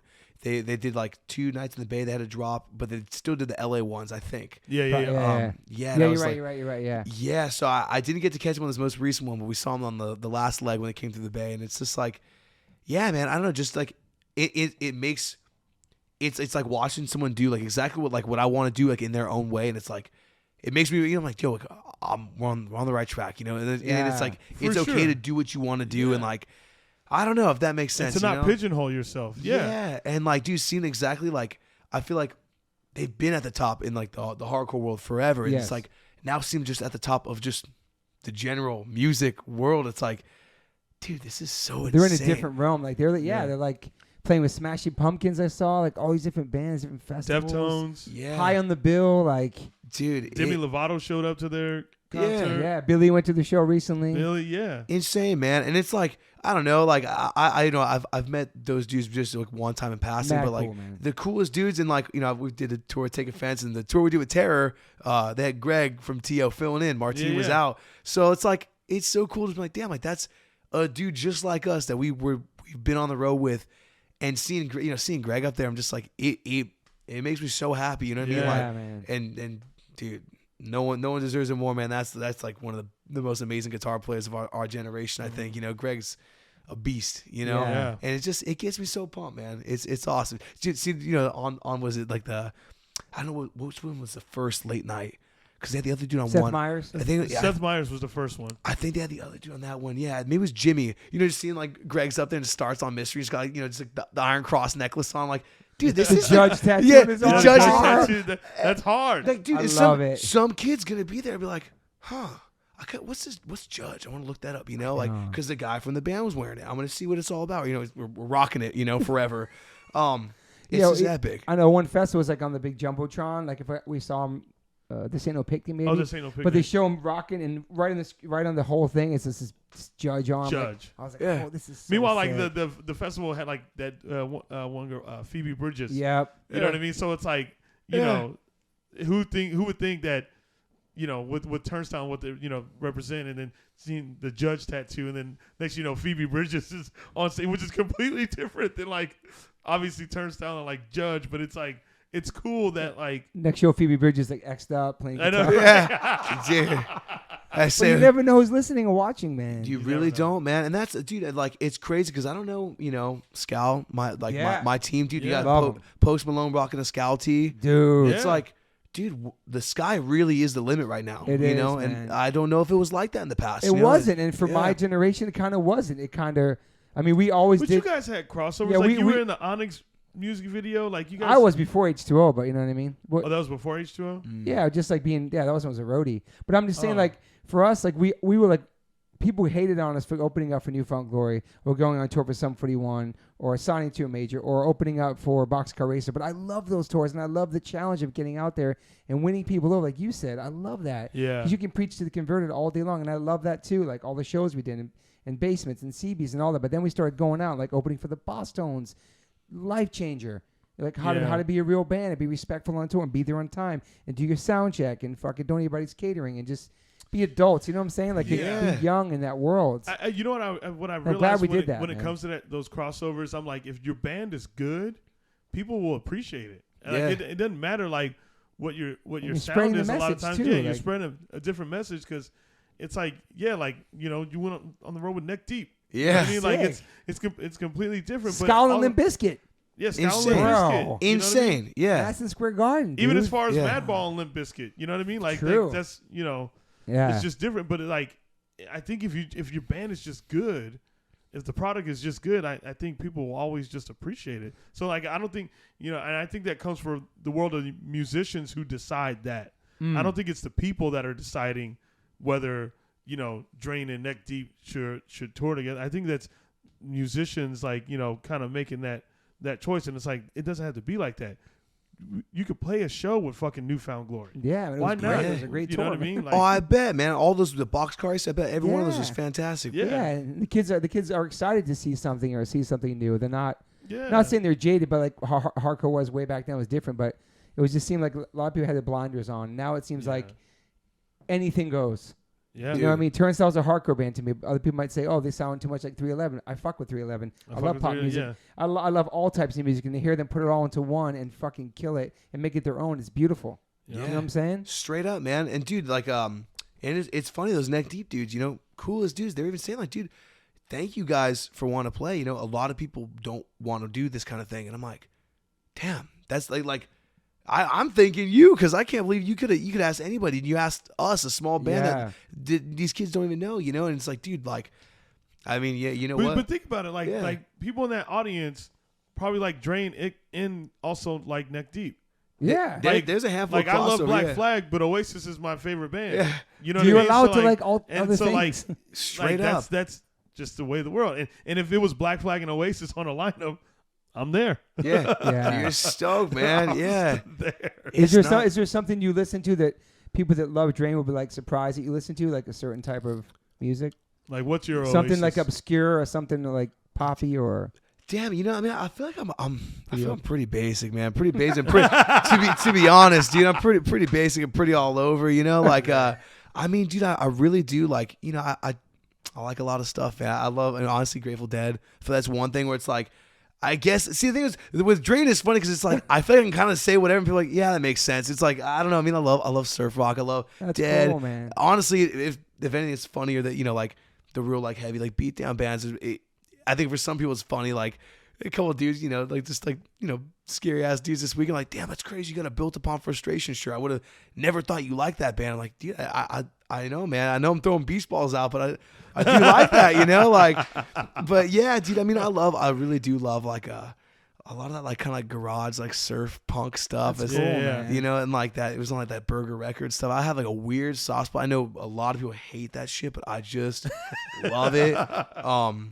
You know, I've loved it for a long time, but you know, and I feel lucky too, because like Cody, he's a big hip hop head, so he's always putting me on to stuff. Yeah. Tim's really, he's into everything, you know, like indie. He's always putting on like just whatever he's been into. So I kind of try to be like a little sponge and just soak up. I don't know. Cool. Yeah, I think I really don't. I feel like people wouldn't be that surprised by You a know, lot my of favorite stuff. thing about him is that he just admits. I know, I love it, dude. He was like, yeah, I'm going to be quite honest with you, but Yeah, dude, I don't like, know. so many people are terrified to just do that. I know, just say it. Like, I'll be honest, hey, Yeah, dude. I mean, we roll out. I mean, it's like, you know, the dead. I say dead, but in the same boat, it's like, yo, I got, you know, I'm printing, you know, Grateful Dead rips basically every day. That's my favorite thing. People are like, dude, you guys got the hardest merch, whatever. I'm like, bro, you realize I'm just taking old Dead flyers and bootleg shirts, and I'm like, all right, instead of like a fucking whatever, throw like a baby shark in there and let's swap some stuff out, you know, like not in like a so burnt way. funny. I love that stuff, man. And, Yeah. and what's so cool with Dead is there's so many like. There's a culture within the culture, you know, all the bootlegs and like people going to the shows and just and flipping things and building that like that underground community. It's crazy. We played this hardcore and like a roadie for Dead & Co. hit us up and he's like, yo, can you get me, you know, can we trade? Can you get me a guest pass and I'll get you guys in? They're playing Philly tonight. And Whoa. you know what? I can't believe I actually didn't take it. I was like, dude, I think I'm gonna stay and watch Terror for like the 5th time this week. Cause we just got back from Europe and we played a bunch of shows with him, and I was like, as much as I want to see Dead & Co., I'm gonna stay and watch this Terror set. Yeah. But and it was insane. But yeah, so it's like it's cool. I'll get random follows too, like random Dead like vintage Dead collection, you know, Instagram page will follow the Drain page, and they'll just be like, dude, like, love your stuff, like, you know, you ripped like the Europe 72 thing, and I'm like, yeah, dude, like, wow. So that stuff is cool. I like that stuff, man. That's awesome, man. Yeah, dude, and I nerd out on it, dude. I love it. You know, the Jer Bears dancing around. I'm like, dude, let's make our little shark guy dancing around, man. It's cool, dude. Like, it's just dope. Like, I don't know, man. Like, I love that you love that, man. It's cool. Yeah, that's probably the one I think. You know, I think people know because I always wear this shirt, but I think people don't realize how deep it goes. I'm like, no, that's quite a bit of like boots and stuff that we do as well, you know. But that's probably the one, man. Are you gonna bring your beach balls and boogie boards to Europe? Dude, I literally was thinking about it today. I was like, I wonder if I could like. Probably can't find them out there. It's be cold as hell, so I might have to figure something out. Will it be cold there around that time? Fuck yeah, March. Yeah. Oh really? Yeah.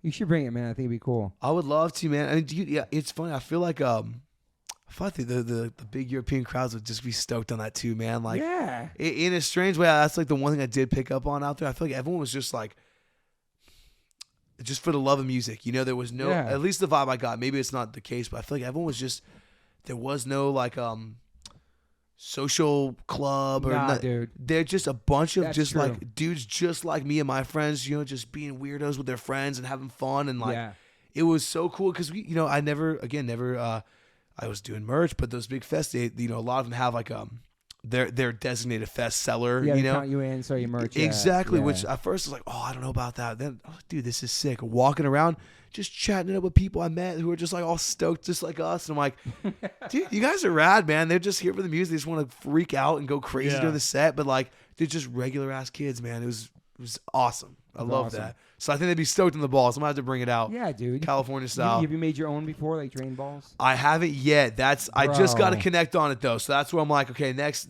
US tour. I'm like, Drain boogie board. Drain beach balls. That'd be fucking sick. I'm like, yo, we gotta do it, dude. I have to, dude. I brought my dumbass, dude. I don't know why it says the dimensions too. I bought a 6 foot by 6 foot beach ball on Amazon for the children. And I don't know why it didn't occur to me, like, I can't get that through a door. You know, like I can't. I had like a compressor and I'm like starting to fill it up and it was like emptying out the compressor and like refill it. I'm like, oh wait, this like might not make it in. And like, yeah, I goofed. I don't know where. That's some Spinal Tap shit right there. Yeah. When they drew the Stonehenge, it was all small. That's exactly. I'm like, me and my brother holding that, like breaking, like I'm like, dude, maybe I can like measure the door jam and see if I can like fill it halfway. And we end up not doing it, but I'll find a time for it. Next outdoor show, I'm gonna make it happen. Yeah. Have you always been a positive? You seem like a positive person.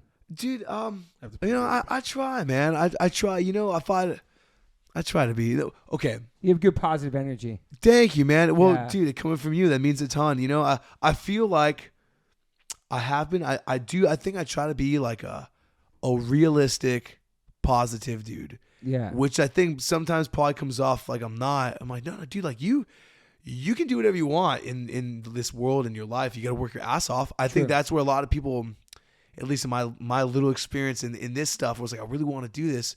I just got to bust my ass, you know? And like, I think a lot of people get like discouraged, at least with stuff like this, you know, for example, when they don't see this immediate thing. And I'm like, no, like this is me being positive. You can do this. Just like accept it. It's okay to fail. It's okay to make mistakes and like just keep working at it, you know? Of course. Yeah, man. But I do try. You've been like that most of your life? Yeah, I think so. You know, my mom's pretty positive. It kind of rubbed off. My dad's on. You know, he's the pessimist, but my mom's pretty positive, and I always liked that growing up. Good balance. Yeah. I try to be on that, man. And you know what? I think it shows. You know, it really does show, and I try to pay that forward. You know, I have my days. Maybe you do too. I don't know. Yeah, we're humans, dude. Yeah, of course. Yeah, I got my days where I gotta, you know, like I say, no, it's kind of like lost. I don't know. I'm like, dude, what's going on? This is crazy. It's been like, I don't know what happened here, but I got lost in translation. This is not what I'm about. Hold on. Let's redirect the course we're supposed to be on, you know? Yeah. But I try to be, man. And it's real easy to when things like this are happening. I think that's the thing too. A lot of kids like, dude, you're so stoked, whatever. I'm like, dude, yo, and you've been, you know, you get out there in the van and you're playing to nobody. And then you go to the Belasco's Theater sold out and no one's walking out before your set and they're excited. Yeah, man, I'm pumped. You don't forget that kind of stuff, you know? Yeah. It's an amazing time for you guys, man. Dude, thank you. It's exciting. I'm stoked to like be with you guys on tour and get to know you more and hang and stuff too. Just seeing you guys the other night was really great energy, man. Dude, thank you, man. I'm really excited. I know, you know, especially my drummer Timmy's mentioned a couple times. He's like, dude, I'm so excited to get to like kick it with Toby and just me. He's how I found out about your podcast. He's you know, what's up? Also, shout out to Tim. I know if you're bumping this, what's up, bro? No, he's always jamming your podcast, cool. And so that's kind of I found out, and I'm like, I can't believe we get to go do it, and then also get to see Hazen St as well. Yeah, I mean, obviously in Madball, I'm like, this is insane. I don't know the other two bands that are on there. I think they're from out that way, but I gotta hometown crew, like a youth crew band I heard from out there. Okay, like sick. A new band. Yeah, Additional Time, and then the other band, I forgot the name. I thought I wrote it down. That's Will Shepler from Madball. It's his new band. They're from America. Oh, no joke. Okay. And he was a drummer in Madball and demonstrated my style and set it off. Oh shit. Okay. Yeah, this is his new band. I thought I wrote down the name of it. Oh yeah, the name of the band is The Take. Take. So it's Take, Drain, H2O, Madball, Hazen St, Hometown Crew, Additional Time, and that's March 2nd to the 12th. Damn. Yeah. Good run. It's a really good run. Dude, I'm excited, man. Do you have any major regrets in your life? Dude, you know, honestly, no. I think there's been. I like that. Yeah, no, I don't think I do, man. Because I think, you know, I think anything that maybe a missed opportunity then led me to here. You know, I think if I had one though, I know exactly what it was, and it was like I was saying, got this weird thing up my ass about this. Like I'm like only hardcore, and like we got hit with a City Morgue tour, and I don't know why. I was just super weird about it. I know it sounds dumb, and I don't know what it was. I really don't know. I don't know. We decided we were like, if they'll let us, we'll do one show though, like the Bay show. Yeah. And that was the first time where I was like, I'm an idiot. I will never do this. I will never drop the ball like this again. Yeah. That was one of my favorite shows I've ever played. Wow. And we could have done it for a month straight, and we fumbled the bag, man. You were too core at the moment. Like, am I doing it for the core? Or am I doing it for myself? Like, am I dedicated only to the core, or like actually what I wanted, right? And it's this weird. I like because you want to please everybody too, right? And also like yeah, I people mean, that love your band. With that one, you know, there was it was a little funny. We had this Terror tour, and that was like right after. And so we were gonna hit some like Radius things, and that was our first tour back Radius after clauses. COVID. Yeah. Oh, yeah. And so I was like, on paper, you know, the City Morgue tour might have been like better, you know, it was longer, higher, whatever. Mm-hmm. But it was our first tour after, and I was like, dude, you know, people have been buying records, listening, buying shirts for 2 years. We can't drop the Terror tour. That's gonna be our crowd. We can't drop, you know, turn it back on the core. That makes sense. And so, in a sense, like I think what I wish I would have done is maybe fought a little harder to see if we could find some resolution to some Radiuses and do some, you know, figure it out. But you know, we let it go, and I really wish we didn't, because it was so epic. And still, only one show, but we Where did was like it at? It was at the Regent, I think in San Francisco. Okay. I think it was called the Regency Ballroom. That's it.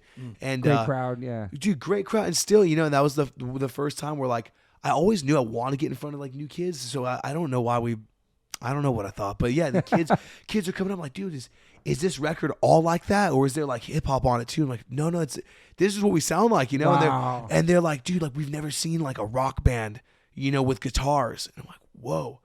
And dude, sure enough, only one day last when we played the Bay, like 4 kids that came from that show that followed us, and like, cool. dude, we've been following you guys since. And like, you know, I always try to put on for our friends' bands on like, you know, the Instagram, whatever. It's like, yeah, we found like your friends' bands, like, you know, Tsunami or Scout, whoever it is. I'm like, dude, we're all winning. We're all winning, man. Like so that's probably my one regret. But otherwise, man, no, I'm stoked on everything we've done and like everything we have coming up. So yeah, I feel good about that. That's awesome. Try not to, yeah.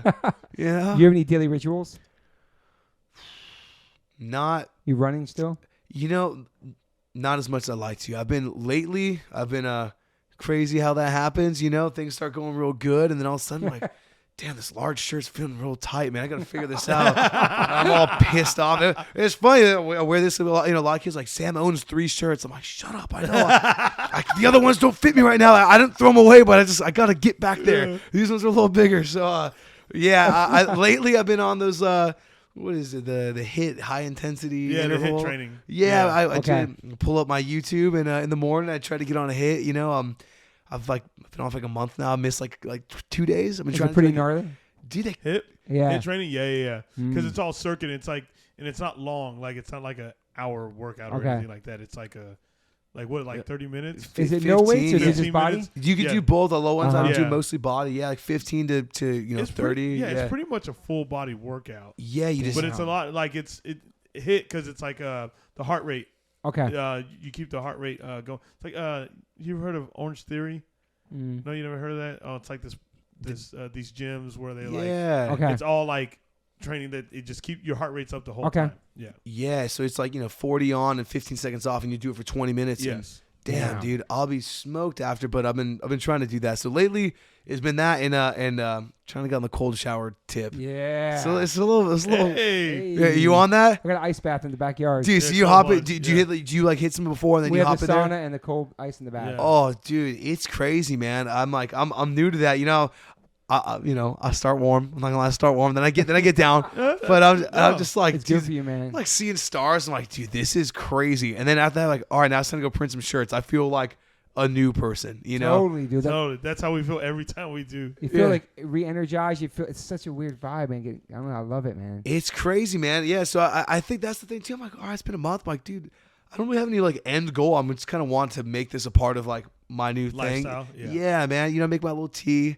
I started recently. I started making tea at night, and I let it just like sit. Mason jars cap it, so it's like kind of cold in the morning. I don't know. I like drinking it cold, so I've been doing that. But no, man. I think that's about it. Honestly, I get a little burnt on like it's what I like having a schedule, but then sometimes I'll do it a little bit, and I'm like, damn, I'm kind of burnt on this. I got to switch it up, Like, I don't know. Are you pretty like regiment and like routine oriented person? We try to exercise every day. Work out in my garage. Have a gym, and then we or do some sort of. Then we'll do the hiking or something. Hiking. Yeah. Something. Try active, to for your mind. It's good for your mind.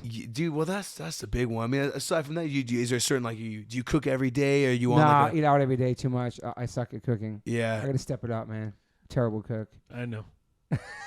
Dude, we eat out too much, but we do. What's your spot? Right down the street, Green Table's down the street. Is that like you treat yourself? You're really going in there or what? Every day. Oh, we shut it down. Man. Oh hell yeah! We'll get there at 12 and be there till it closes. But it's super good. Yeah. This might not sound good to listeners. It's like no refined sugars, no oils, yeah, no fried food. For sure. It's all vegan, mostly gluten free. Yeah. Amazing smoothies, acai bowls, salads, sandwiches, banging, dude. Oh, that's great, man. So you're regular there. Yeah. Oh yeah. That's sick.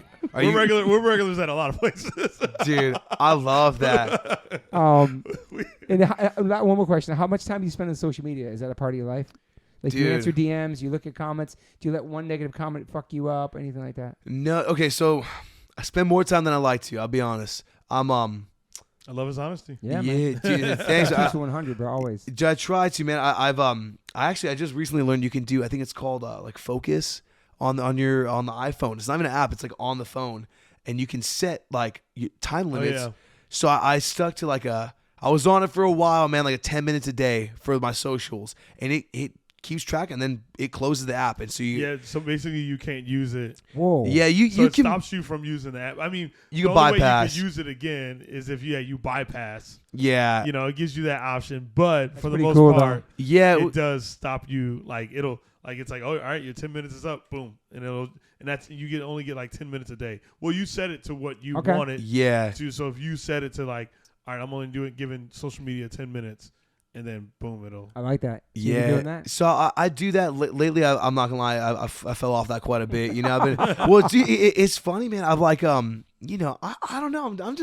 I'm trying to do whatever steps it's gonna take to hopefully get me and my guys and my band, to that next level. And like, it's a part of being. It's part of it, man. Part of it. And I fought it for so long, and then I'm like, dude, you know what? I know the set's there. I know the live show's there. I know the tracks are there, but doesn't hurt just going a little extra step in once in a while. Like I recently, like in the last week, I made a Drain TikTok, which I'm like, I was so anti, and it sounded, dude, one video, like no weird like talking in the camera, just just a live set. Yeah. Well, that's my thought. I was talking to Ricky from Flat Spot. Shout out to Ricky, man. Dude, shout out to Ricky, man. We was at the Epitaph party and we are just chatting it up, and he was like, dude, like, people, they're so weird about it. Dude, whatever you post on the Instagram, just post it on there too. There's just new kids. Dude, I got, Metal Blade commenting like, this is sick, all these kids. And I'm like, shit, maybe this wasn't the worst idea to do, just to stay connected. But yes, I find myself on there. And not only that, I know you probably are on the same page. It's the tattoos. My Instagram is mostly just tattoo artists, man. And I'm a little new to the journey as well. And I've just fallen in love, man. Just in like probably the last 3 years, I really got like more interested in it, and I'm like just doing them looking. I'm like, let's see, and I'm all that canvas. Yeah, dude. I'm look. I try to. I only got a couple, but talking to someone who's completely covered, I'm like, I'm trying to go my covered spots, or covered before I go to the exposed spots, Smart. So I've just been deep diving, man. Damn. It's just like all the the traditional spots, Smith Street and out there, and St. Mark's here, and all these guys that just lurk, and it's awesome. That's a time warp, but and I love reading comments. You do? Okay. I do love reading them, and you know what? Interact with people on there? I try to, man. At least for the Drain page, just throwing a little what's up back, and very fortunate we don't get a ton of hate. Great, man. Yeah. Even if we did, when we do in the occasion, man, like I don't want that stuff bothering me too much. Like I don't think I've ever been pressed by a comment or anything. Yeah. Like I'm just like, even the bad ones, I'm like, especially it's usually like. Dude sounds like shit or whatever. Someone's dad's on stage, whatever. Like just true, I'm with it. I like that stuff, but I know it can be a lot. It's the Crate, that Crate app. No, what's that? It's an app just for, I think it's I think it's made like it was programmed, designed by some hardcore dudes. You basically just go and you find whatever, they got everything. I think it somehow links to your Spotify, and you rate and you leave reviews on music. And so it'll be people, and dude, people are ruthless on there. They're ruthless. And it's almost like what would message boards for you guys back in the day? So it's for music. It's for what? Like just for records. Yes, you go on there and you type in H2O. You type in Drain, and it shows up all your releases and all the reviews you have on them. So you can click through. Oh my god! And they got usernames, and so you'll know people and like, or who it is, and it's like, dude, people are ruthless on there. Damn. So I see them once in a while. I'm like, dude, I don't care, man. Like, I love it, dude. It is weird to like even like kind of let that kind of thing like, because it's like it doesn't really stop. It doesn't really stop people from doing the things If they're that doing they want to it. do. It's like Yeah. it's like, so what is the point of it? It's just It doesn't change your life. it doesn't change. No. Yeah, it doesn't change your life. Or your band. Yeah. Yeah. No, man, and that's the thing. It's like, in a good spot. I could understand if someone's really just trying to get after it, and they're not. They're still on a smaller level. Like when we were a couple years ago. It's like it might feel like a bigger hit, but like at least now it's like, dude, how can you play a show like that for the children's set? Yeah. And I'm like, damn, this kid didn't like it on the internet. I'm like, dude, the other 2,000 kids there had a great time, Exactly. and so did I. Exactly. And that's the most exactly. And that's all that fucking matters. Yeah, dude, and it's like, but I know it hits, a lot of people, even friends of ours, and I'm like, bro, you just like shake. I'm like, dude, it's not that deep, man. It's all good. You're on top. You're killing it right now, dude. Don't so focus on the bad, because there's so much good right here that you don't even see because you're so worried about this one little thing. It's weird because True. that Really like true. it's a cliche thing to say, but like that's how you know you're doing good. True. Because like think about it, like you wouldn't have that kind of feeling of like annoyance to this dumb comment if you weren't doing good. Like if you were just like that gives you, I guess, the validation or something that lets you know that you Must be doing something good. You must be doing something good. Yeah. Because for someone to attack it that way, to like, well, I'm gonna get on my phone, open this app personally, right, and say some shit to you, and meanwhile it's like, bro, I'm doing good. Yeah, dude, that's like, how I feel, man. Yeah, it's like, oh, I'm doing great, thank you. Yeah, it's thank you. Even if you don't like it, thank you. And straight up, I will say too, even live, I get it a lot, and I love it. People are like, dude, I'll be honest, man. Dude, this is my first time seeing you guys. I really didn't like the music, but seeing you guys now, like that won me over. I'm a fan, and they'll buy a shirt, and like, or a record or whatever. I'm like, yo, that's a win. That's a huge win. That's a huge win. Yeah, that's like, one of the biggest wins. Yeah, Totally. and even some people are like, yo, straight up, I still don't like the music, but I'll go see you guys every time you come by just because I love watching it. I'm like, yo, I love it. Thank you, man. Seriously, Talk thank on the you. 7 seconds. What? But I didn't say that. It wasn't until I saw 7 Seconds live that I was like, oh, I'm a fan. Yeah. Yeah, recently, After recently. listening to him with me. With Circle Jerks. Yeah. Dude, I feel, man, there is something about that. Sometimes you just, I don't know why, you put a face to the voice, Yeah. and to the players, and you see the style, and like, or even just what they got to say in between. You're like, yeah, I'm damn. like, oh damn, this is dope. You go back like, damn, it sounds a little different than I remember it. Now I like this a lot more now, Yeah. So I totally feel that, man. Are you pretty? You're a man on the internet. Are you? Do you read a lot of stuff like that? I do and I do not. Sometimes, I try not to.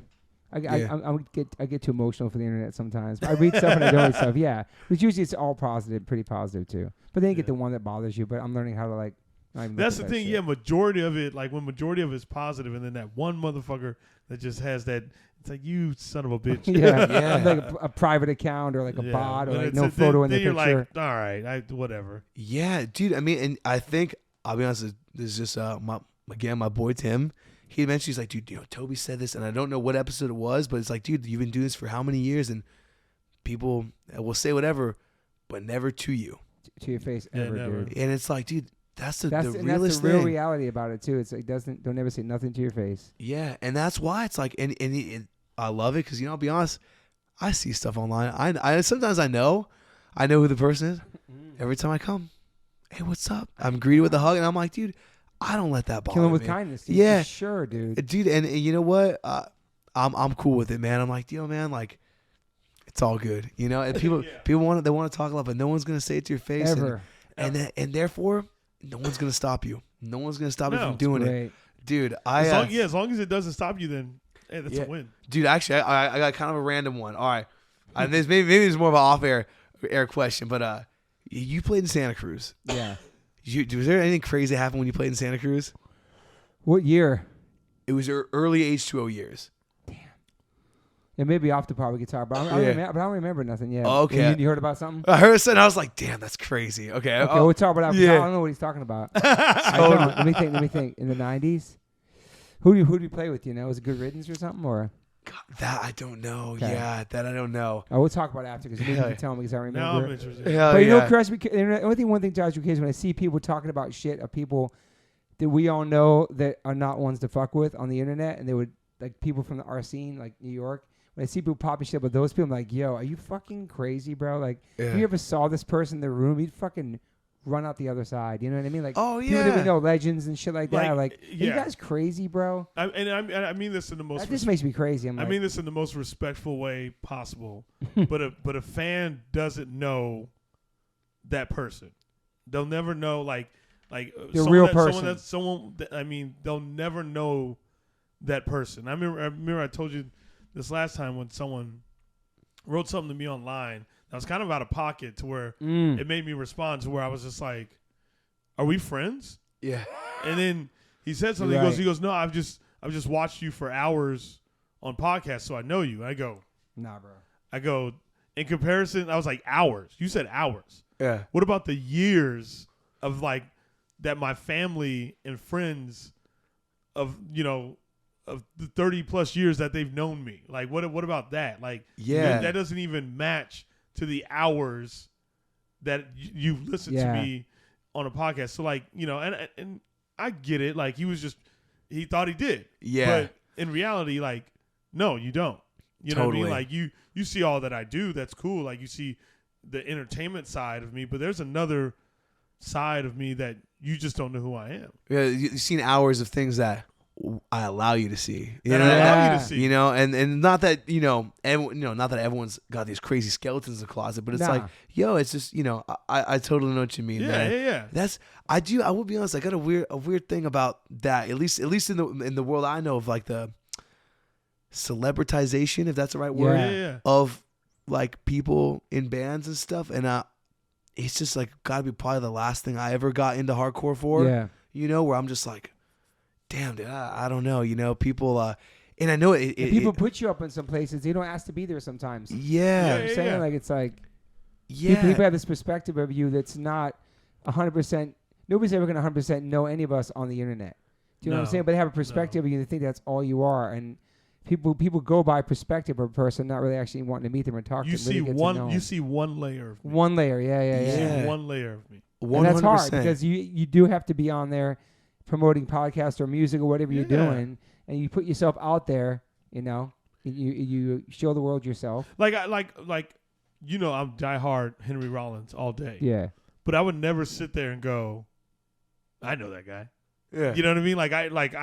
I know him like as me being a fan and like watching this stuff and watching him speak and stuff like that. But I don't know the ins and outs of Henry Rollins. Like I couldn't tell you like what he makes for breakfast or what his morning ritual is or like what like does he like to go on walks? I don't. But I just like just what I see from a distance and that's cool. Totally. But I think there is this weird thing to where it's like like one dude was geeking out. He goes, I can't believe I'm talking to you. And I'm like, we're in a parking lot.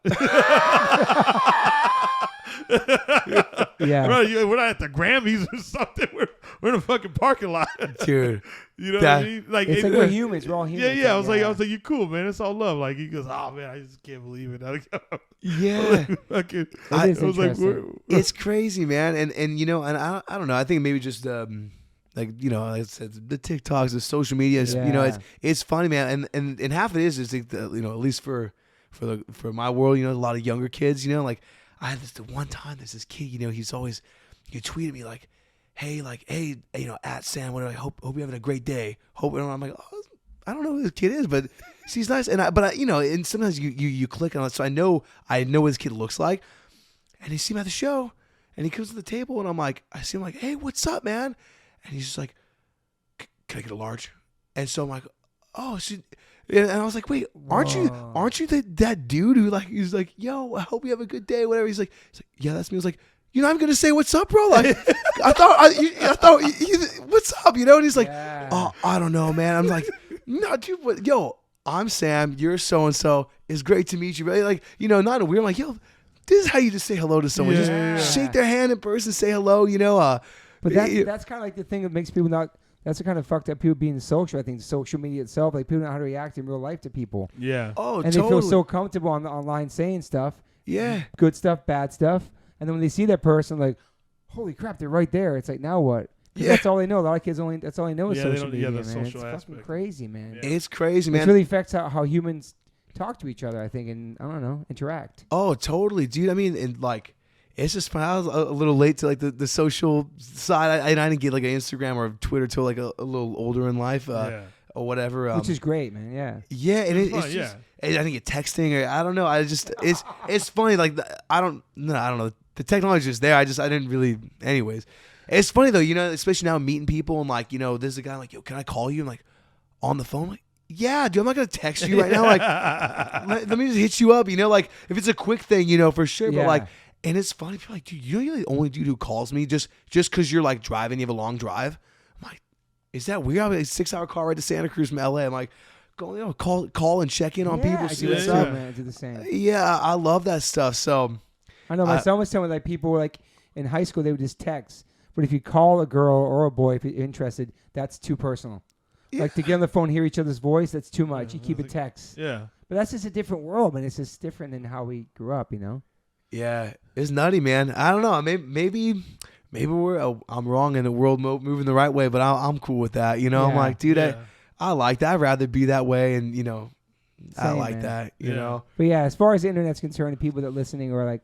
We're just people, man. We're not perfect. We make mistakes. We cry. We're sensitive. We're everything. We have all the emotions. Well, think about when it comes to like, you know,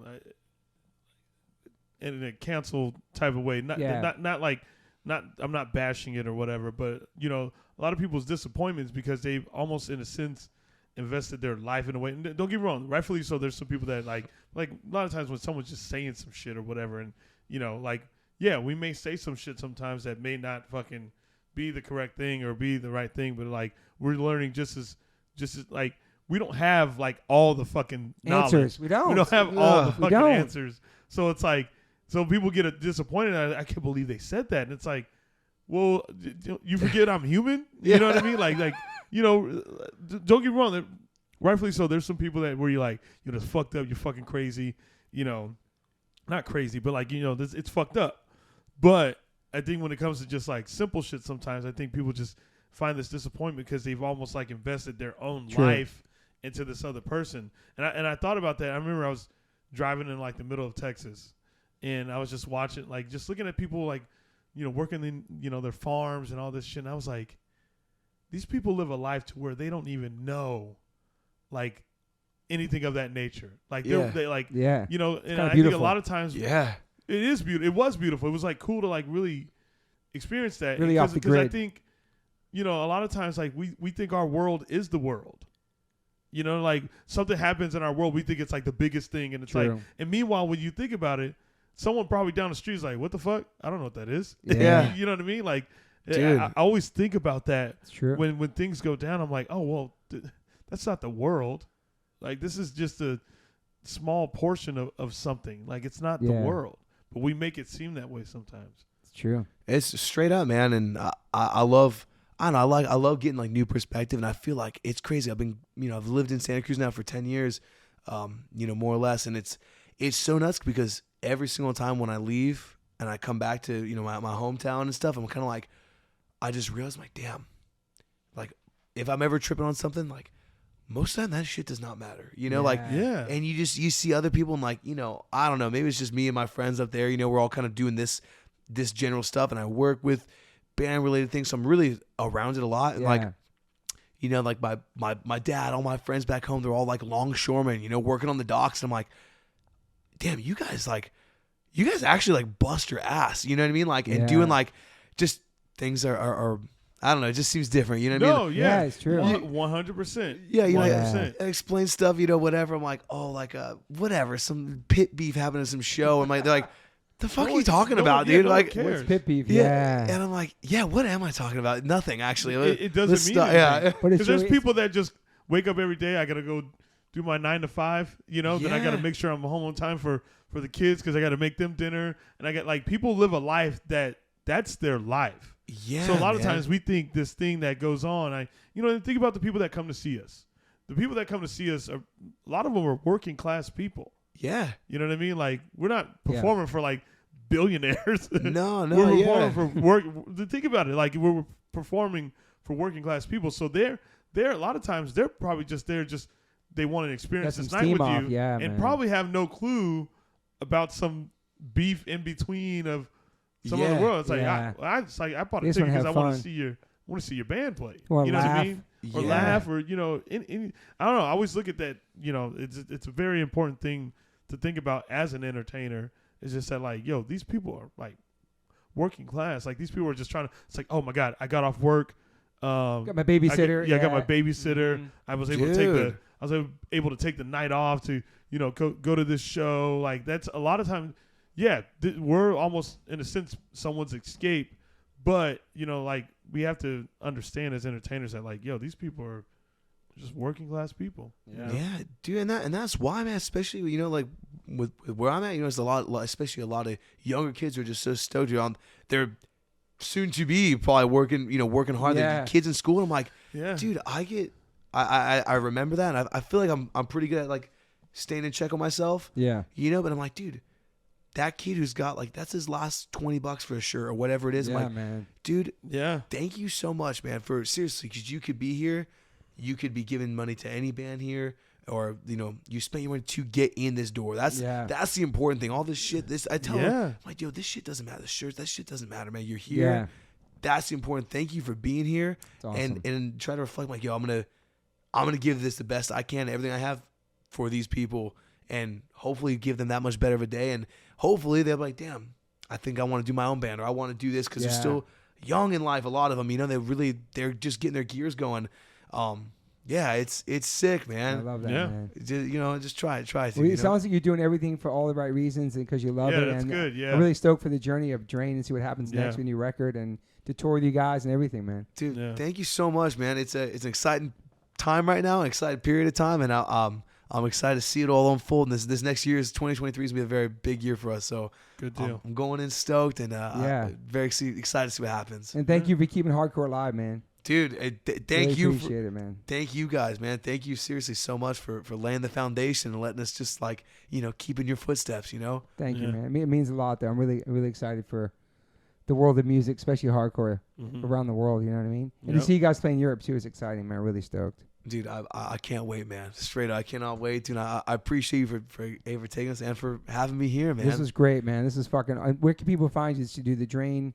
What's the Instagram? It's a Drain 831, kind of across all the platforms. Yeah. Okay. And then you have your personal one on there. And Yeah, I got mine all on the deal. But yeah, man, dude. Thank you guys, dude. of course. Man, you have yeah. any more questions for him? No, that's it. Be happy with the surprise Yeah, guest yeah, today. you little fucker. Dude. Shout out to Malachi. Shout out to Scal. They're the ones who Straight tell up. me why. You have to get Drained a long time ago too, and just hearing your name and then seeing you guys and listening to you guys and looking you guys up a while ago, and then finally get to see you guys play LA and all Yeah. that, man. Chappelle talking about you guys and Yeah. Dude, it's cool, man. straight up, man. What's the thank deal you. with like one name bands? Drain, Scowl, Speed. It's interesting. We got a couple, and especially I feel they're all know what I 5 and mean? under. Turnstile. We got Turnstile. on the small, like the 5 and under. You got like Spy, Gel, Gum, Bib. Scow's on Zulu. 5. Zulu, yeah. Zulu. There's quite a few of them when you think about it. It's kind of a lot. Praise. Praise. Wow, Damn, dude. actually, I'm kind of tripping now. I'm like, wait, that's a lot more than I There's realized. a lot, Actually, man. dude, I don't know why. I feel like especially H2O? True, but H2O. we're old, but I'm saying, yeah, but new bands, I'm saying. Oh, got it. Turnstile is one word, yeah. Yeah. End It's 2 words. They're a great band. And it's amazing. End It. and it rocks, man. We just got to rock with them in New York. I was Oh, you stoked, man. did? Yeah, Yeah. they're fantastic, man. Sick. Yeah, but Dude. so there's no really like underlining thing for like solo name bands right now. It's just happening like that. Speed. Yeah, One. I feel Damn. like especially the 3s. The 3 letters is like the lower the letters, the more punk it gets. You know, I don't know, like least letters. Yeah, the spy and bib for sure. Gel's dope too. I saw them. They're sick. Yeah. Gel fucking rocks, dude. Yeah.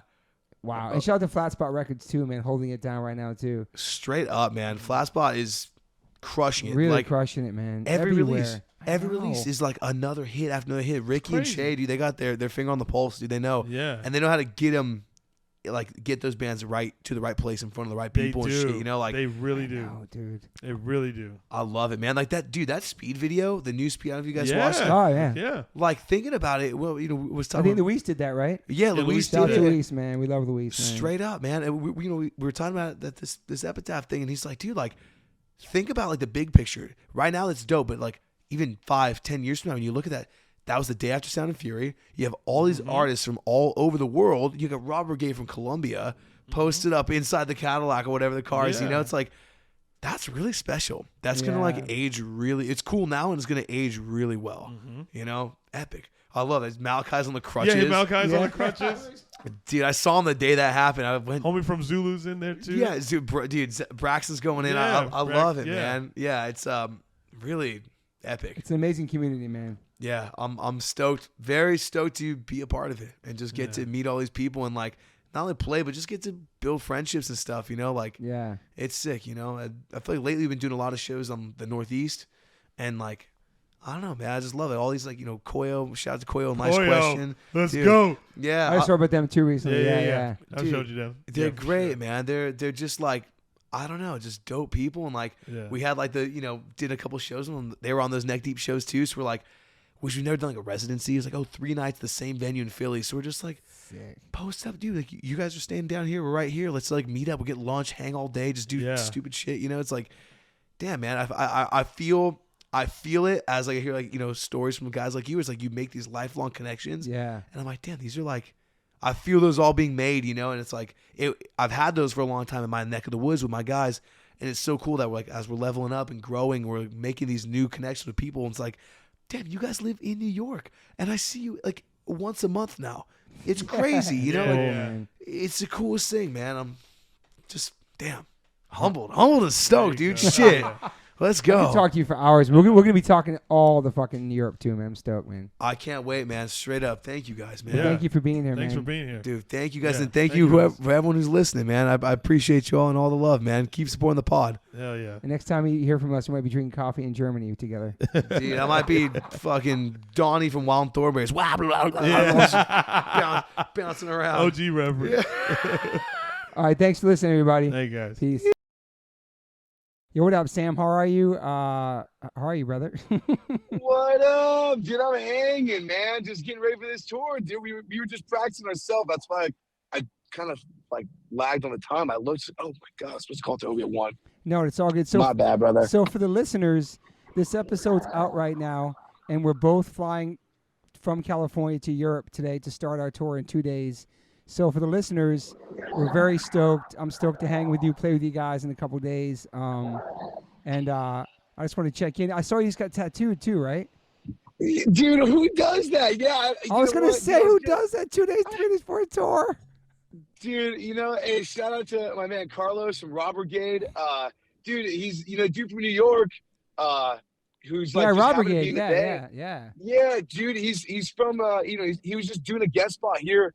And I was supposed to have an early appointment, and I was just going to get like a little something small just because, I was like, oh, this dude's in town. But, dude, it snowed in California where we live. I know, I freaking bro. spun out my truck getting to the appointment. So I was like, yo, I got to wait till it like melts off or something. I was like sideways on the highway. It was crazy. Wow. But, yeah, dude, so I ended up going at the end of the day, and he was like, bro, you're the last one. Like, we can get to it big if you want. I was like, man, let's go for gold. Let's send it. So I'll be for everyone who's serious in Europe, I apologize. I'll be oozing out through the Tegaderm probably.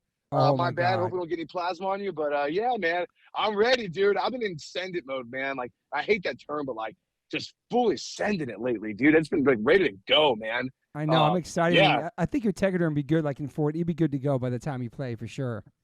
I think so, man. Yeah, because, dude, that's the thing. We got, like, 2 days once we're there or whatever. So I'm chilling. But, yeah, I'm, like, we're practicing right now. I'm, like in between like songs and like wipe my leg off. It's all like it was all bad. But yeah, dude, I'm pumped. Hey, I figure it's gonna be cold, man. We're not doing any swimming out there. It's gonna be freezing. It is. I have a question. Do you wear shorts on stage or pants on stage? Only shorts, exclusively. Me too. Lulu, baby. Yo, that's it. We just said it. We were just all talking about our fits for tour just now. Adam's like, are we keeping the shorts going? I go, hell yeah, we're keeping the shorts going. It's so comfortable on stage. I don't care how cold it is. Oh, dude, that's it, dude. There was one time, man, I was like really ill, and I was like, we gotta play a set. So I actually played the first like 4 songs in sweats, and I was like, this is a terrible look, man. Yeah. So I just felt bad, but dude, shorts always, bro. So yeah, me too. I'm really excited. I've been training, working out. It's our first tour in 3 years. The first tour, my son on drums for a full tour. You know, sharing the bus with you guys, Madball and Hazen St. I'm really excited, man. It's gonna be so fun, dude. Dude, I can't wait, man. We're just gonna do it up, man. I mean, we went there this summer, and so I'm like, I got like a little taste of I think what I kind of know what to expect, but I just feel so blessed to get to go out with veterans, dudes who have really been there and like just like for decades now. I'm so excited to get to go and just take notes and see how it's really done, man. I'm pumped. I mean, I'm going to be doing my warm-ups. Like I do 2 sets a night. So, like, yeah, I've been really focusing on that and my singing and all that stuff and just really trying to be on point, So, dude, yeah. Hey, I'm going to hopefully be crashing those vocal warm-ups, dude. I'm Hell yeah, bro. You know what's crazy? Let's do it. My warm-ups for Hazen St. are from, like, 2004, and I didn't have them anywhere but an iPod. So I'm bringing the iPod out on tour with my warm-ups. Is it the same one that's in the documentary? Or is it a CD at that point, or maybe it's a tape deck? Well, Melissa Cross did a custom one where at the very end we spell out Hazen. It's like a Hazen one particularly. It's interesting. That's so sick, dude. Legend. She's straight legend, man. Hey, I'll be singing Hazen as well, man. I'm really excited, dude. Me too. Ready to just do it up. So one thing on the episode that we missed, that my producer, he's like, yo, we forgot about this one thing, and I just looked it up, and it's incredible. Like 3 years ago or more, you guys did the thing with Henry Gartland where they redid the blasting with Andrew Cannon at Santa Cruz, and the guy ollied over you guys while you're playing. It's so sick. Oh yeah, dude, so sick. That's like historic. It's like a really, yeah. It's crazy, man. And dude, you know what? Henry actually passed away. I believe it was last year, man. So no way, RIP, dude. Of course. Yeah, wow, dude. He did pass away, man. Yeah, dude. So like, I mean, I really, and I'm not even gonna front you. I really just met him that day, so I didn't know him, but yeah, I do. I feel so like thankful that moment is captured forever, and like kind of immortalized, dude. And I hope like for years and years to come, like that's gonna get to live on, like not even just because it's us, but just like, dude, I mean, how many skaters get to say they aired over like a band playing, like that's the coolest thing, man. And so I feel really lucky that we got to experience that moment together, and that it got captured in really good quality and everything, and it'll get to live on forever, man. Wow, man, that's beautiful. I had no idea. That's crazy, man. Yeah, dude, it's crazy, man. So was that scary day? Was it were you nervous? The guy jumping over you? You didn't care. You were chilling. Dude, I was pumped, man. You know what? Like, honestly, just because as we we went skating, man. I grew up skating, so I was looking at him like, dude, I know he's gonna clear us, no doubt. Like it was definitely like just the way the setup was. It was like, oh, there's no way he won't clear us, and so I felt pretty good. But dude, nonetheless, I mean, definitely when there's someone right on top, it is a little like, whoa, and like. We're just trying to like get into it, but like, not act like I'm like, fuck this dude. Like, just in case he kicks out, I might get like some trucks to the head. But dude, he nailed it. Like, I think he did like 4 times. And then we got the one where he really like got it, So cool, man. Yeah, dude, it was so sick, man. That was like, at the time too, I was living like a couple minutes away from the NHS warehouse. So it's just crazy, man. We were actually just there this morning getting coffee at Verve, the shop Tim works at. Like right That's there. awesome. And so it's like I still see that building with the blue stripe like a couple times a week, and I'm like, damn, we really did that here, man. That's awesome. Yeah, shout out to Andrew Cannon and yes. NHS and Henry Gartland, of course, man. Rest in peace. Yeah, I was just packing my stuff for tour, and I'm using my Santa Cruz bags that I got a couple years ago from Andrew. He's the best. So shout out to Andrew too. Straight up, man. Very, very thankful we've got to have meet him and been fortunate to cross paths. Whenever he's in town, like once in blue, we'll meet up and get a cup of coffee, and I'm always just like, damn. this guy's like the raddest, like nicest dude He's ever, so man. cool. He's so good. Yeah. Are you Straight up, man. Are you heavy? You pack a lot? Are you a light packer or are you a heavy packer for tour? Like, you're gonna bring like a bunch of shirts. You wear the same shorts. Like, what's your regiment? Dude, I'm trying to figure it out, dude, because you know what? Like we just did Australia, and I had it down to like 3 shirts or 4 shirts, like Sick. for the whole like 3 weeks. But dude, I don't know, man. It's tough because they got to bring layers. So I'm trying to. I don't know. I think, dude, I pretty much try to play the same shirt or 2 shirts and same pair of shorts for the most part, and just play in those Awesome. for that run. Yeah. Just get one like stank pair, and that's about it. Yeah. But you know what I mean? Like just have one get dragged to the coals. But yeah, man, I don't really know what to do with the layering thing. So I'm gonna figure that part out. Yeah, it's gonna be cold too. Don't forget your shower shoes too. Oh, no joke. Yeah, your flip flops for I showers. see. Yeah. Yeah, dude. See, luckily, man, I'm a sicko, dude. I am the thing people are scared of. I'm like, dude, like whatever they're scared of, that's what I'm working with. You're like, So you don't care about toe fortunate. fungus or any of that shit. Athlete's foot. You don't fuck it. Yeah, I'll be posting. I got my Crocs. I'll break the Crocs out for sure. Yeah, it's gonna be sick, man. Are you packed pretty light or what? I got some thermals. I'm hyped. Yeah, I'm a freak, man. I'll probably pack shorts for stage and then a bunch of shirts and then like matte underwear and socks and that's about it. Then like some heavy shit for the. We're gonna be chilling though. Like we'll probably walk around during get food. Then we're like in the bus or the venue because depending how cold it's gonna be out. So we'll be chilling, Totally, man. Well, dude, I actually was gonna say, for those listening, man, a very dope thing of what you should know. Toby is not just the nicest dude and raddest dude when we're on the pod. This goes on. I just walked my house. I got a dope package waiting for me right from H2O Music Inc. I'm stoked to pop this thing open live on the pod, Let's man. do it right now, dude. This is yeah, amazing. Let's see, right in the. Let's see what we got. Did I lose you?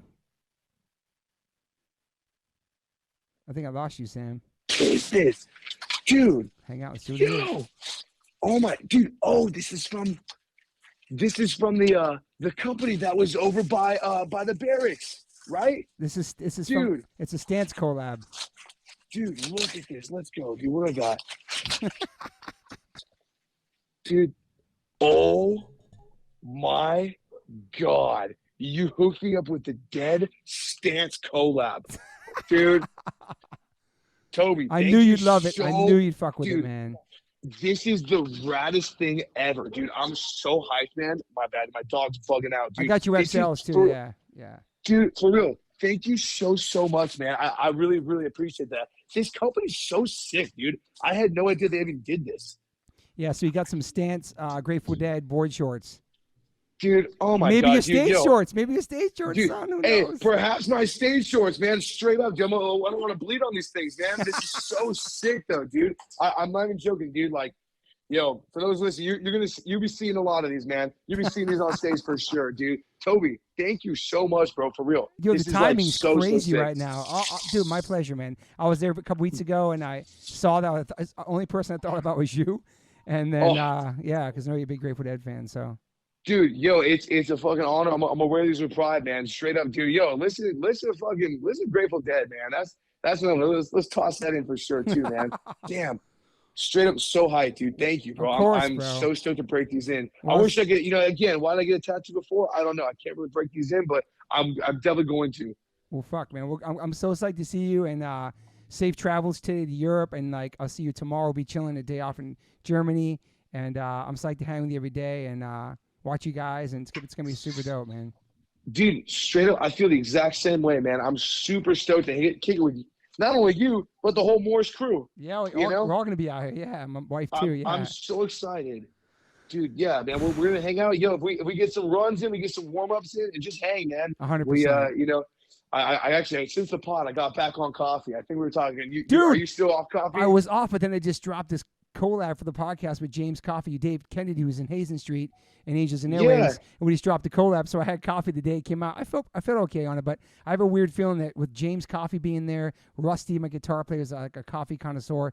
Freddie's a crazy coffee head. We're gonna be doing some like walks in these towns to like the best coffee shop. I think so.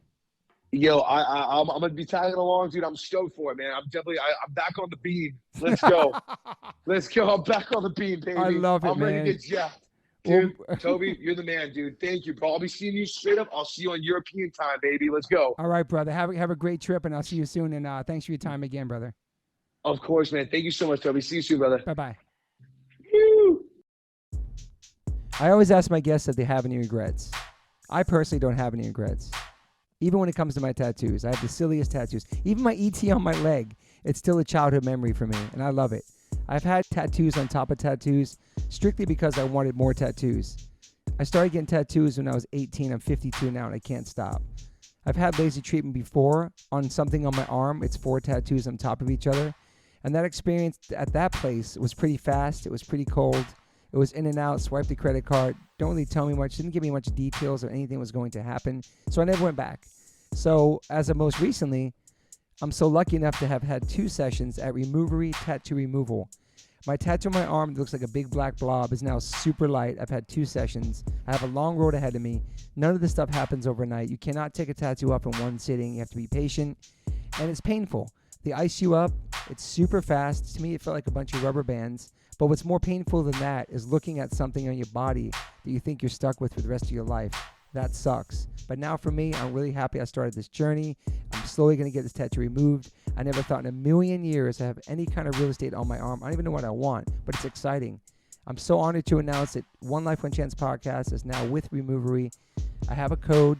Use TobyH20 and get $100 off your first session. Call 866-934-4570 or go to Removery.com. One of the most experienced tattoo removal companies in the world.